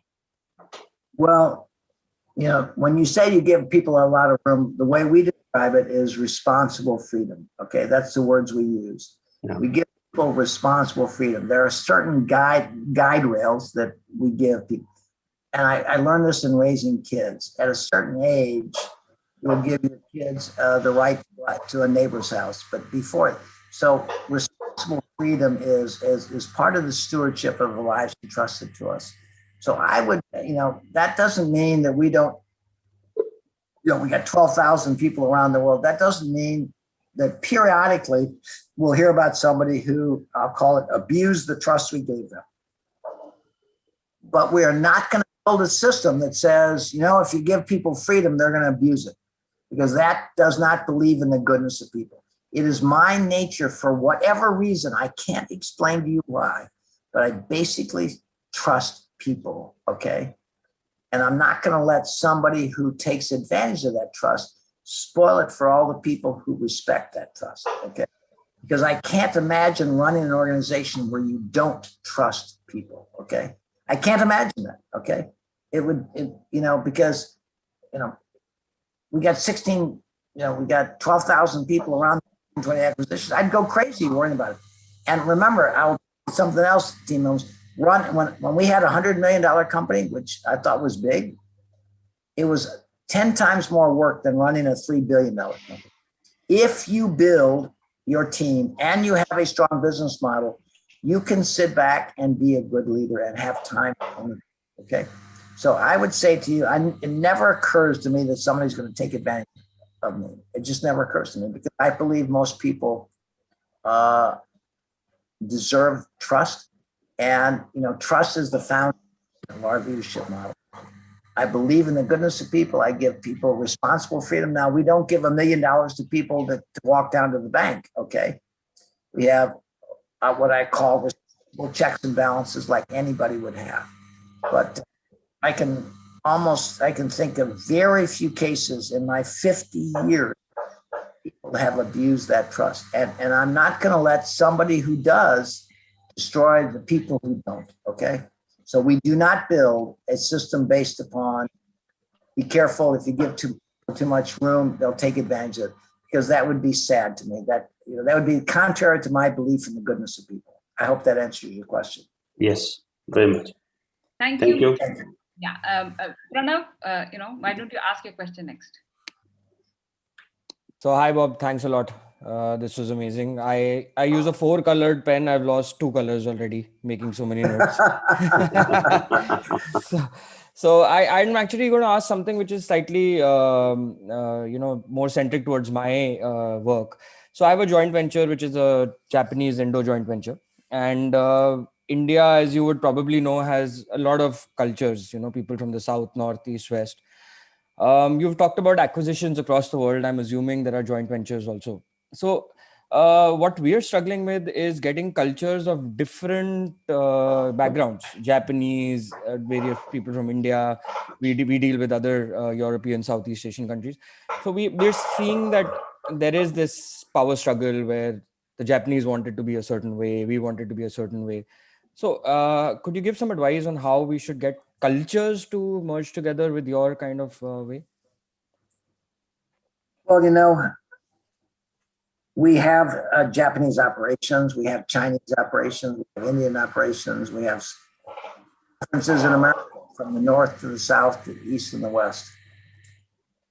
But what I'd say to you, the common thread around the world, the common thread that we focus on is people want to know they matter. Okay. They want to be a part of something bigger than themselves. Okay. And you have the chance to build that culture.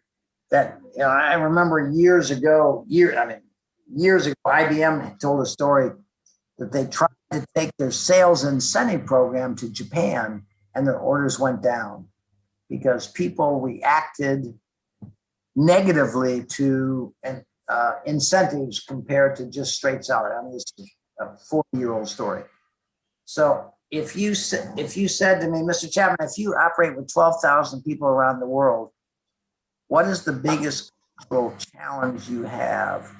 The answer is, I can't think of one. I'd have to make up something because in France and India, because what I'm talking to you about is kind of universal. And I said that if you show people they matter and respect them, I think again, I've traveled to, we bought a company in Serbia, Eastern Europe. And it was last February, I was giving my 15 speeches around Europe. And I was invited to speak in Belgrade University because we had just bought a company in Serbia. And they'd heard about us. So I land in Belgrade at the airport. I walk out of the terminal to get in this van that picked me up in. And there was a huge sign on the side of this van, applied to the van, said, "Truly human leadership comes to Serbia, Bob Chapman." And it was a huge, huge sign. So here is really uniquely different, okay? But of 4 people that bid for this company, turns out, in hindsight, we were the lowest bidder and they chose us because of our culture, okay?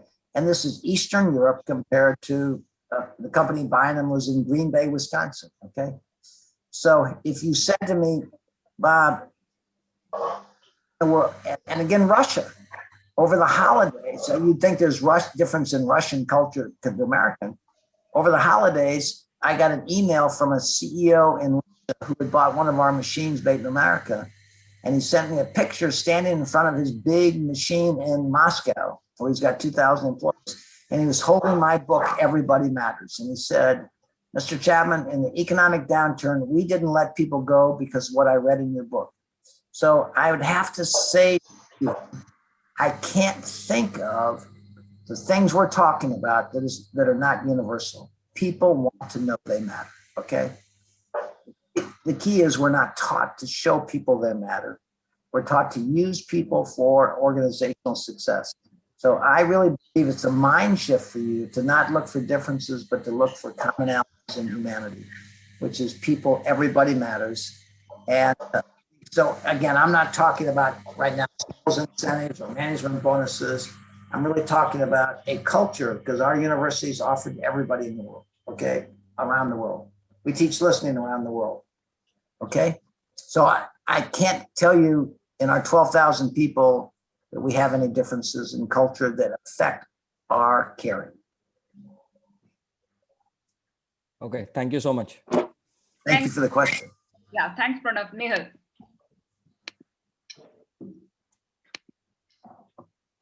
Thank you. So my question is that the book was extremely inspiring. You're breaking off, Nehal. Is your internet connection good? You might have to turn your video off to have a better signal. Yeah. Okay. I'll try with that. Okay. Is it better now? Am I? Yes, you're audible. Audible? Mm-hmm. Great. So my question was that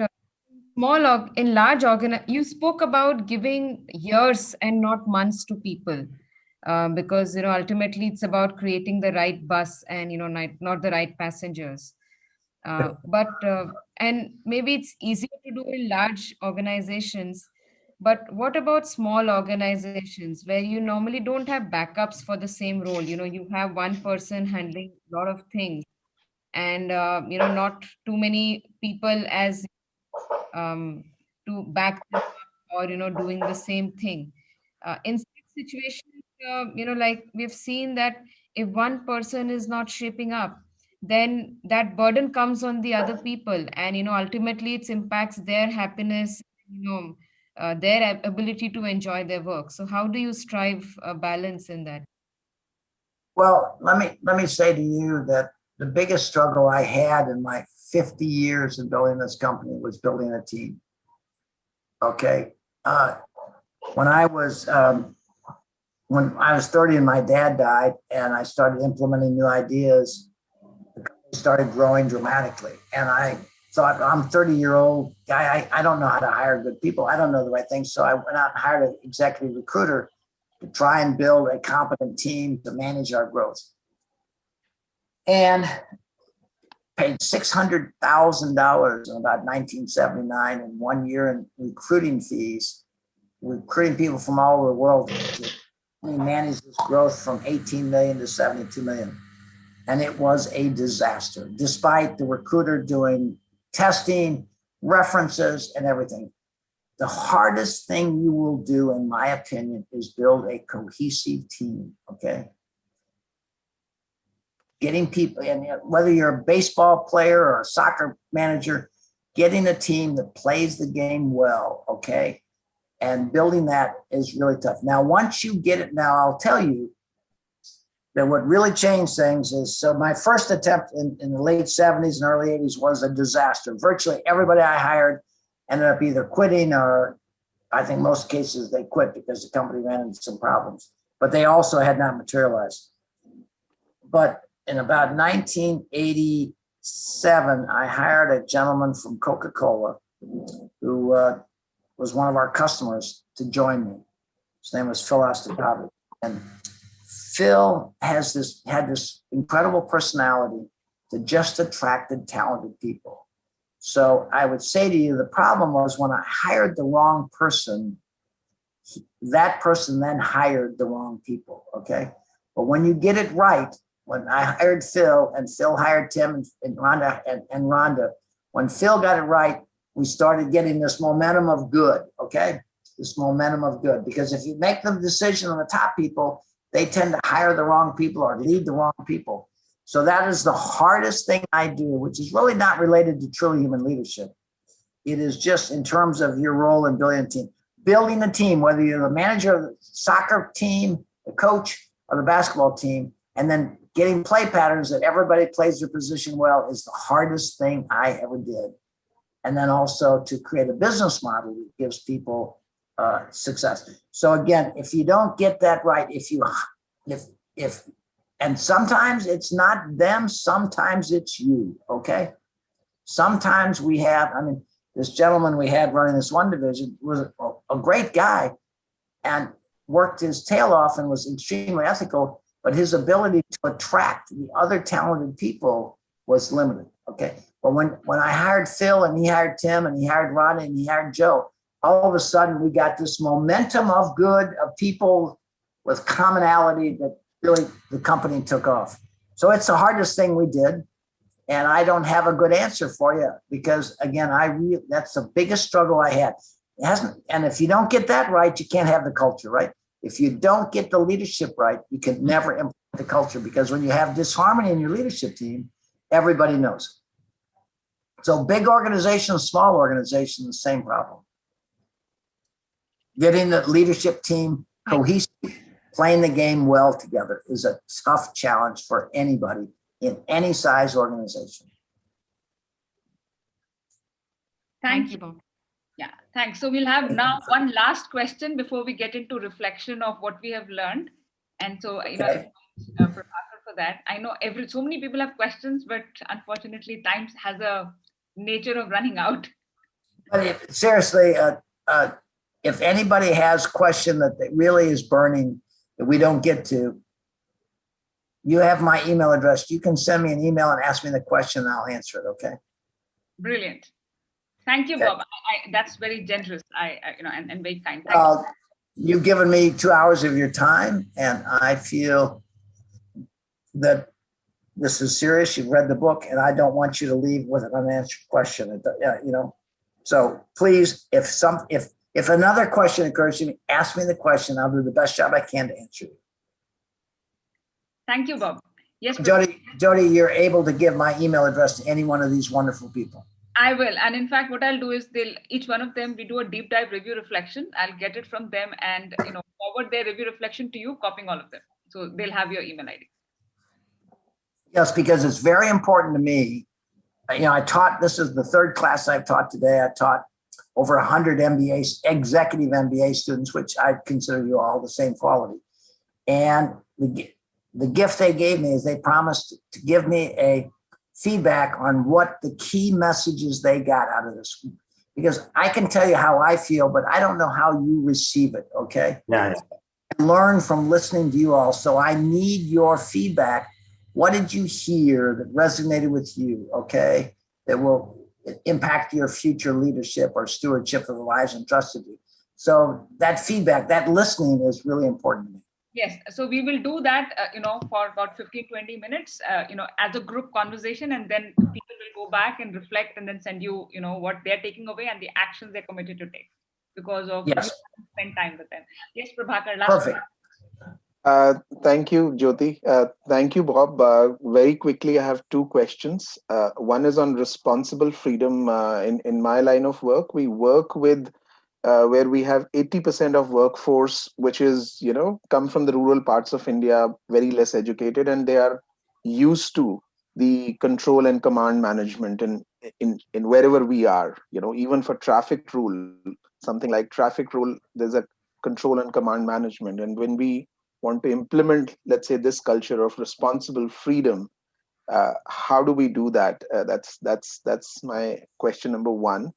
And the question number two is, for I have a 5-year-old daughter, and I just wanted to know, as a parent, what can we teach our kids? So these are two of my questions. So I would say to you, the first question is responsible freedom is situational, okay? You're not going to take a 2-year-old child and let them play out in the driveway, in the traffic, okay? You might let them play in your bedroom while you're watching her. But then when she gets to be 16 and drives or whatever age you drive over. So responsible freedom is applied with stewardship, okay? So if you're bringing people, now I would say to you in our plant in China, we are bringing people out of rural parts of China and they live in dormitories, but we're trying to treat them with respect and dignity. We're not trying to give them control and command, but it's a process, it's a journey, okay? Just like raising that 5-year-old precious daughter of yours is a journey. So responsible freedom is situational, and it is something that people over time grow in their ability to do, as will your 5-year-old child. Because the greatest thing, one of the things, I'll give you a contrast. When Cynthia and I were raising our 6 kids, she was always worried about our kids doing the right thing. And she'd say, did you get your homework done? Did you get to school on time? Did you, constantly on top of them to make sure that they were, dealing with life responsibly. The problem is when they went away to college, she wasn't there anymore to remind them of that. And they kind of bounced around the walls when they got outside her stewardship. So the worst thing you can do to your kids is try and control their safety, okay? Worst thing you can do is give them increasing amounts of responsible freedom, as well as your team members, that they earn. And so when they go out in life, because you can't be there for your team members or your 5-year-old daughter all her life, you're trying to give her the skills so she can deal with situations. And one of the ways that you can give responsible freedom, if one of your team members you talked about comes to you and said, what should I do about this? Again, maybe an inexperienced team member that came out from a rural part of the country. And instead of saying, well, they don't know what to do, so I need to tell them what to do, the thing you say is, why don't we sit down and why don't we talk about what you think you ought to do? and help them think through this, okay? Because the easiest thing to do is to tell them what to do because, they don't know what to do, so I'm going to tell them. But people don't learn when you tell them what to do, nor will your 5-year-old daughter. What they will learn from is when they learn to make good decisions, okay? But that is a journey, okay? It is not black and white. So I would say to you, when these team members of yours come from rural parts of India and giving them responsible freedom is situational. But the main thing is get them involved in making decisions so they can begin to do that in life. And that will be the greatest gift you could give your 5-year-old or the 25-year-old in your company, okay? Is a journey towards being a good steward of their life so they can make good decisions without you being there putting guide rails around them to protect. You cannot be there for your team members or your daughter all your life. What you try to do is instill in them the skills to make good decisions, and that takes a conversation. It is not black and white. Thank you, Bob. I'll let my wife also hear what you said. Let me tell you something. It's been a journey. And the other thing I'm going to remind you of, in that 5-year-old daughter, spend more time telling her what she did right than what she could do better. Okay. Okay. Because that's where I learned this. Brilliant. I think that. And when you give her feedback, make sure you give feedback on what's important. Not everything, but just, make sure that she's hearing more positive. It's 5-1. You should have, thank you for cleaning that up. I appreciate you being for dinner on time. Not, why were you late for dinner? Why did you leave that mess in the bedroom? So that's the same way with our people. Adults react the same as kids. We're just old kids, okay? And the same principles apply. That's what we found in our guidance to leadership. Thank you. Thank you, Bob. Brilliant. I think that was fabulous. I am taking away so much learning every time I listen to you, Bob. This is absolutely fabulous. I think we've come to the last segment of our conversation where each one in the group steps back and shares what they're feeling as an outcome of this conversation. What is it, what is the biggest learning that they're taking away as an outcome of this conversation? What do they now understand that they hadn't understood, and end up with at least one action that you will take as an outcome of Bob spending time with you and sharing from his experience? So who'd begin? Somebody begin. And Jody, I'd say anybody that says, let me think about that, can I email Bob that if you want? I don't want to force you to say something if you're not ready. So I would love to capture exactly what Jody said, but if you don't feel you quite process all this, and with a little thought, you might come back a little stronger, that is perfectly fine with me. Absolutely. In fact, this is the first level, reflection. Then there'll be a deeper dive reflection that anyway everybody will do and send it to you. Okay. All right. Who would like to begin? I can go. So, Jyoti, can I start? Yeah, Chandan, let's begin with you. And then you tag Neela, and then we'll move from there. Sure. Thank you, Jyoti. Bob, first of all, thank you for your patient time with us. And, capturing the word patience, I think what I really loved about your message to me was courageous patience. I think that's the single most important takeaway for me personally as a human being and also as a leader. I think courageous patience is really something which we as leaders, I think, have to develop in ourselves. And I think you're right when you said what you said is that, you focus on the people who get it and don't necessarily focus on the people who don't get it, and have courageous patience for those people. So I think great message for me, Bob, and thank you so much for this wisdom. How are you? You get an A+. You get an A+ so far on your grade. Feeling, Chandan, as an outcome of this conversation? I think, I feel this sense of hope, this question which I had for Bob, and, the key which he gave about courageous patience, I get this renewed sense of hope that, what Bob is saying, I can execute it in the real world. I can bring it to reality. So I like this sense of completion, of curiosity to, I can bring it to real world. So I really feel hopeful about this. Fantastic. Neela. And what we'll do is, Neela, you tag people who haven't asked a question, so that we listen to them. So first, let's hear from people who haven't asked a question as yet. Yeah, Neela, go ahead. Thank you, Jyoti. Hi, Bob. It was really refreshing to hear because I think one of the things that we've been conditioned as leadership or being professional is defined as being tough or appearing tough. But you broke that myth for us by bringing this beautiful message. I think one of the beautiful takeaways for me is this session shows me that I can care for my people, my employees, my colleagues in an unafraid manner. So that is the biggest takeaway for me. So thank you so much for that. Um, I'm going to, and I feel hopeful, and I'm feeling hopeful that I'm going to create a lot of peace around me by impacting one person at a time. So that is my takeaway from this. I'm going to tag Deepti here. Thank you, Neela. Thank you, Bob, for such a wonderful learning session. And each and every question, each and every learning words are so inspiring. Thank you for that. I'm feeling very happy and grateful to you, to Jyoti. And my biggest learning is that, I loved it when you said that everyone is someone's precious child. That is the beautiful thing I am taking away. And with that, I am, already feeling that I can really do that with my people. I can really do that with each and everyone around me. So a lot of, I'm already feeling that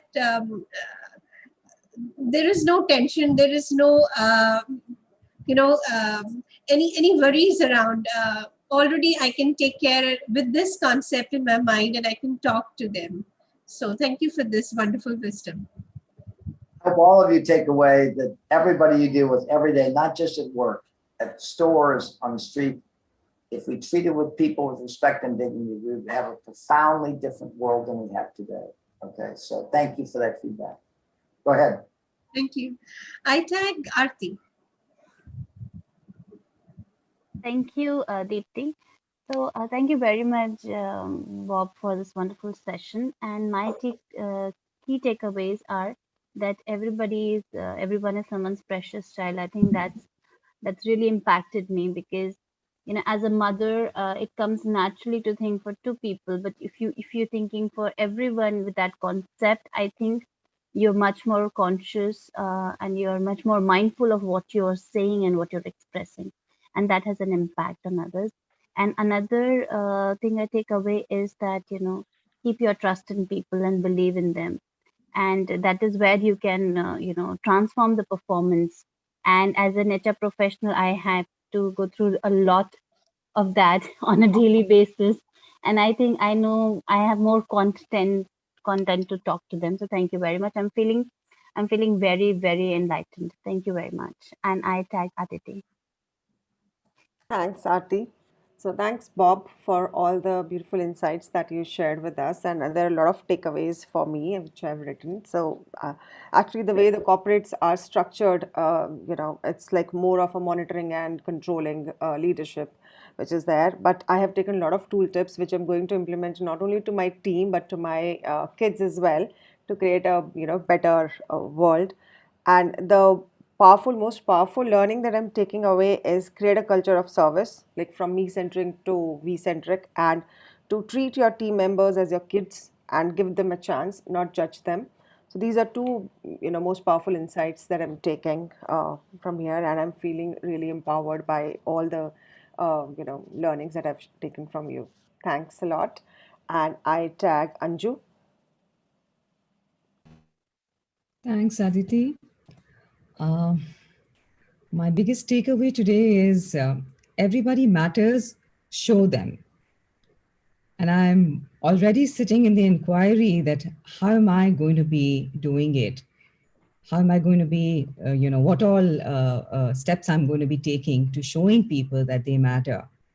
And I think it makes me feel very empowered that I can create an impact. And that thought itself makes me feel very happy.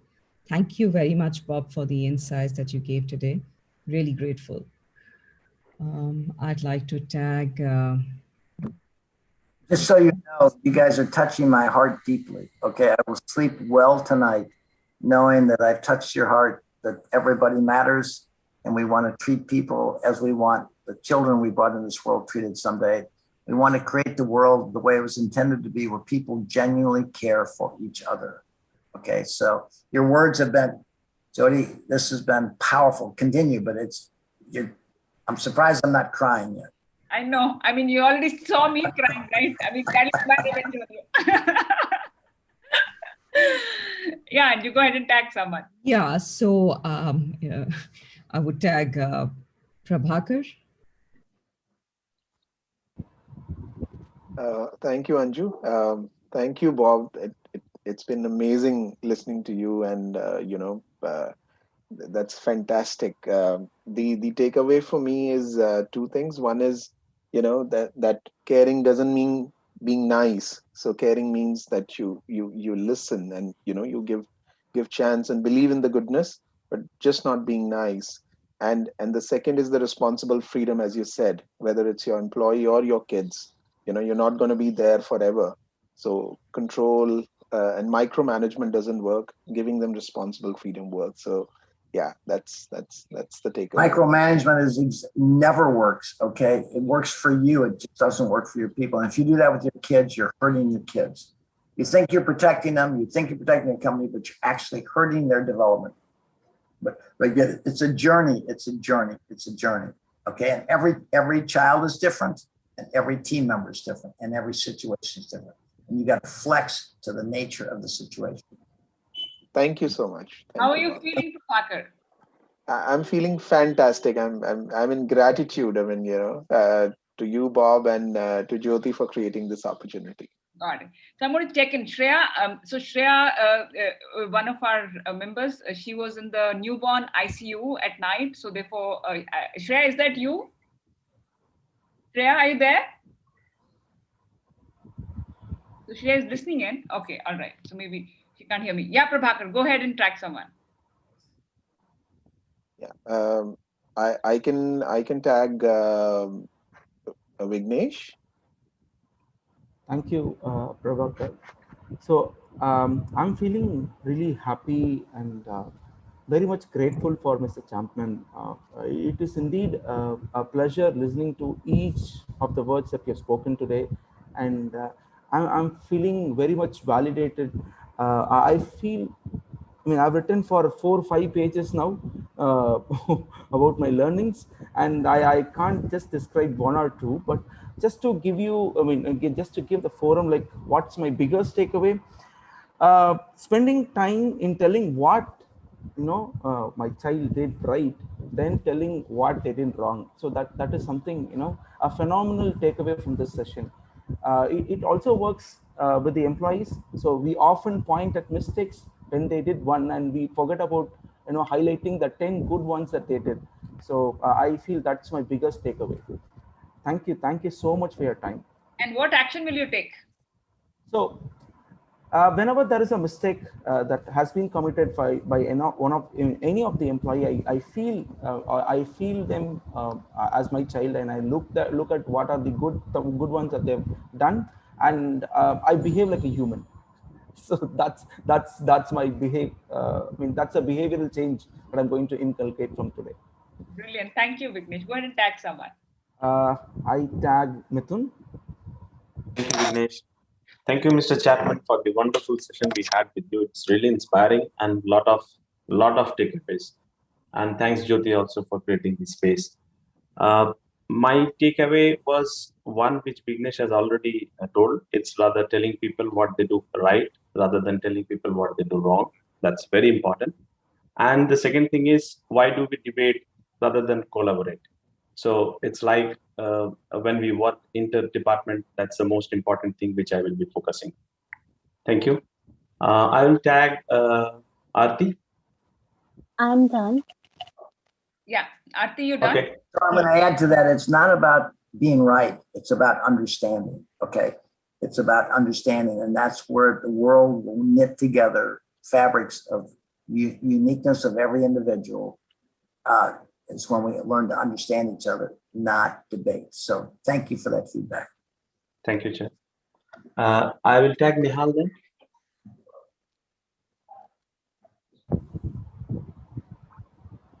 Am I audible?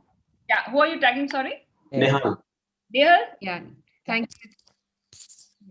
So my biggest takeaway is that it's not about being nice or being tough with people. It's about being how a parent would be with their child. So, it's about having tough love, giving them space, listening to them, all of that. So, and, that is what I would like to action out being a better listener, giving, more space to my team, and trying to achieve a balance between being good and being tough with them. Brilliant. So, How yeah, are you thank you. feeling in the moment, Nehal? I feel very inspired. I feel very inspired at the moment. Brilliant. Go ahead and tag someone. It's a journey, though. This leadership model we're talking about is a journey. Okay, you can't flip a switch and all of a sudden leave the practices that. So it's a bigger journey from you than it's your team members. They're going to respond beautifully. It is a bigger journey for you than it is for them. Yeah. Thank you. I'll tag Ashish. Thank you, Nehal, and thanks, Bob, for an inspiring session. I'm really feeling very inspired and itching to take actions right away. The biggest learning that I have is, in fact, what Nehal also said, is treating everybody as if they're your child. And second is that being caring does not mean that you need to be nice to people. Being caring means that you really means well to them and do everything required for them to reach their true potential. That's what the learning that I have, and I'm really inspired to take action in terms of making this come alive. This entire concept of everybody matters come alive for all 400 people at Airtel Sri Lanka. So that's what I will do. Good. Thank you. Ashish, tag someone. I tag Deepika. Thanks, Ashish. Thank you, Mr. Chapman and Jyoti. This was indeed insightful. I have two professional and one personal learning. In my professional learnings, I think first and foremost is creating the safe bus. I think we underestimate that the entire leadership learning implementation is dependent on creating the safe bus. And the second professional learning is really paying heed to culture of service. I think both of them are very interrelated. And if I'm able to do that at work, outcomes will be better. And my personal learning is I'm a typical mother. I guess I correct my child more than appreciating. So that's something I will implement immediately after this call. 5 times catching them doing right, 5 times more. Okay. Thank you for books. Thank you for being on time so they can hear things they can do better. Because in marriage, and I will say, those of you who are married, it applies to marriage too, not just your kids. Oh, I think my husband will be overwhelmed if I did 5 things like that. But thank you again. And at the moment, I'm feeling extremely contemplative. Thank you. Thank you. I tag Tarun. Thank you so much, Mr. Chapman. Really enjoyed the talk. Feel very refreshed and very positive after listening to you. I guess my biggest learning, Mr. Chapman, is leadership is indeed a privilege, and I don't think, at least I look at it that way. Most of us look at it as a path towards becoming more senior and use it in a more authoritative way, but don't use it as a true privilege that we've been given. And I think the words that kind of will stick with me is when you said, as a leader, you can have more impact than a priest at a church or than your family doctor, because these people are spending 40, 50, 60 hours a week with you, and that just gives you so much time to create impact. And so really appreciate that, and that's something that's going to stay with me. How did the session make you feel, Tarun? It's been rejuvenating, honestly. It's been very refreshing. Thank you. Brilliant. And remember, this is not a theory. This is simple, basic human qualities of treating each other, okay? And all we're saying is, as leaders, it is a human job to treat people with respect and dignity. If everybody did what you all are talking about, we would have a profoundly different world. We would raise stronger kids, we'd have stronger marriages, we'd have better communities, we'd have peace in the world, because we would learn to understand, not judge each other. Yeah, sir. Go ahead and tag someone. I tagged Pranav. Has Pranav gone already? Not yet. Thanks. Okay. So thank you, Tarun. And thank you, Bob, for giving us your Friday evening. I think Friday night now. So thanks a lot. 10 or something like that for Bob. Yeah. So the biggest learning I'm taking away is what I've written and read in my notes, that be the leader you want to follow. So that's a big thing for me, because I think we've missed out on that in our country. Good leaders who we can follow at any level, be it at work, be it at politics, be it at sports, anything. And what I'm going to do as an action out of this is I'm going to start working on a guiding principle of leadership for my company. I think that's very important. Someone has to take the step up. You're right that culture and Indo-Japanese venture and all should not be the barrier. So I'm going to work on that. If it's successful, which I'm hoping it will be, I'll definitely get back to you and tell you. And at this moment, I'm feeling responsible. So it's my duty to make this happen. And I'm going to go ahead and start it on Monday. Brilliant. Thank you. Yeah. And remember, I love the expression, to whom much is given, much is expected. Yes. You've been given the opportunity to impact the lives of others, and much is expected of that, to begin healing the world and looking at those people as somebody's precious child who you will profoundly impact. Beautiful. Bob. I tag, I think Aditi is left. I think everybody's done, right? No, I'm done. Yeah. Thanks, Pranav. Sorry. So Bob, over to you now for you to share how you are feeling as an outcome of this conversation. What did you take away as your learning as you interacted with this? I think one of the most, these are all people who are, I believe will lead our country from good to great and the world inside of that. And what are you learning? You're learning from here, and what I'm learning is that these principles that I shared and everybody matters are universal truths. What you have said as a group is exactly what the people in South Carolina, the people in France, the people in Italy, it's universal issues, okay? Our education system is not teaching us to be stewards of the lives that we have the privilege of leading. And people, you have reacted exactly with the same comments of every part of our society I work in. And so my hope is that each one of you will be a beacon of light, of hope.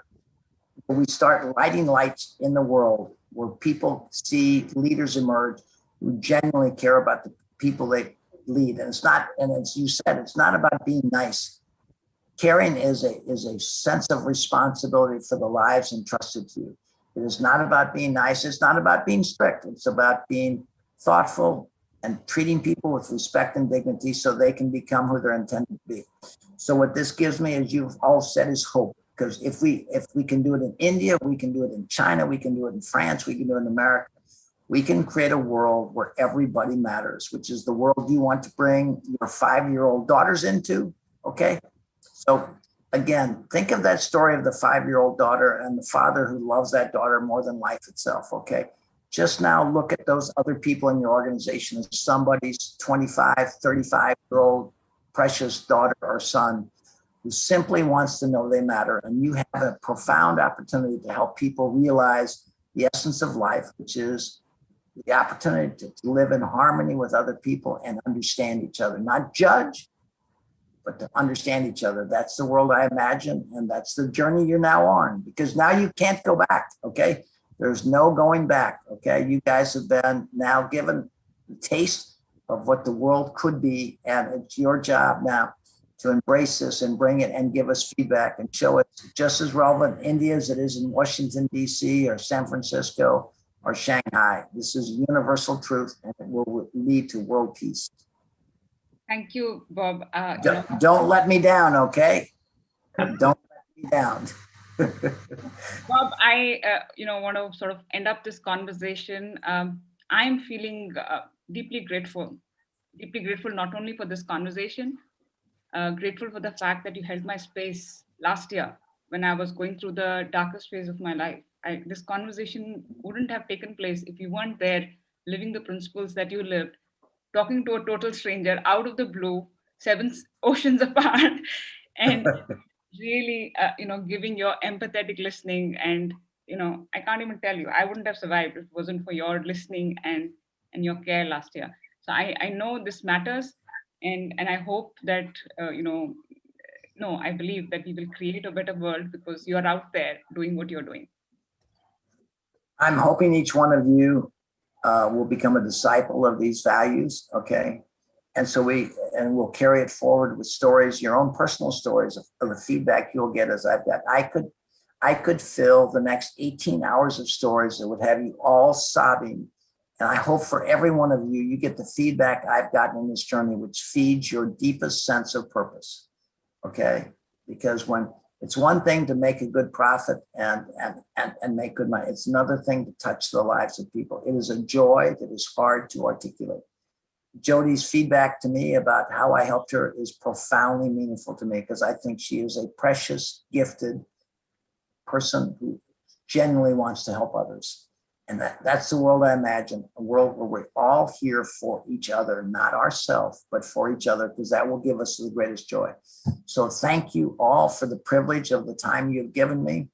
I hope I've touched your heart and soul deeply, and then we can show, and then you will give me feedback along the journey about how you do this. It's not an easy journey. Nothing worthwhile is easy. Nothing worthwhile is easy. It is hard work to care at home, at work, in our communities, but it is the only way we can live in peace and harmony in this world.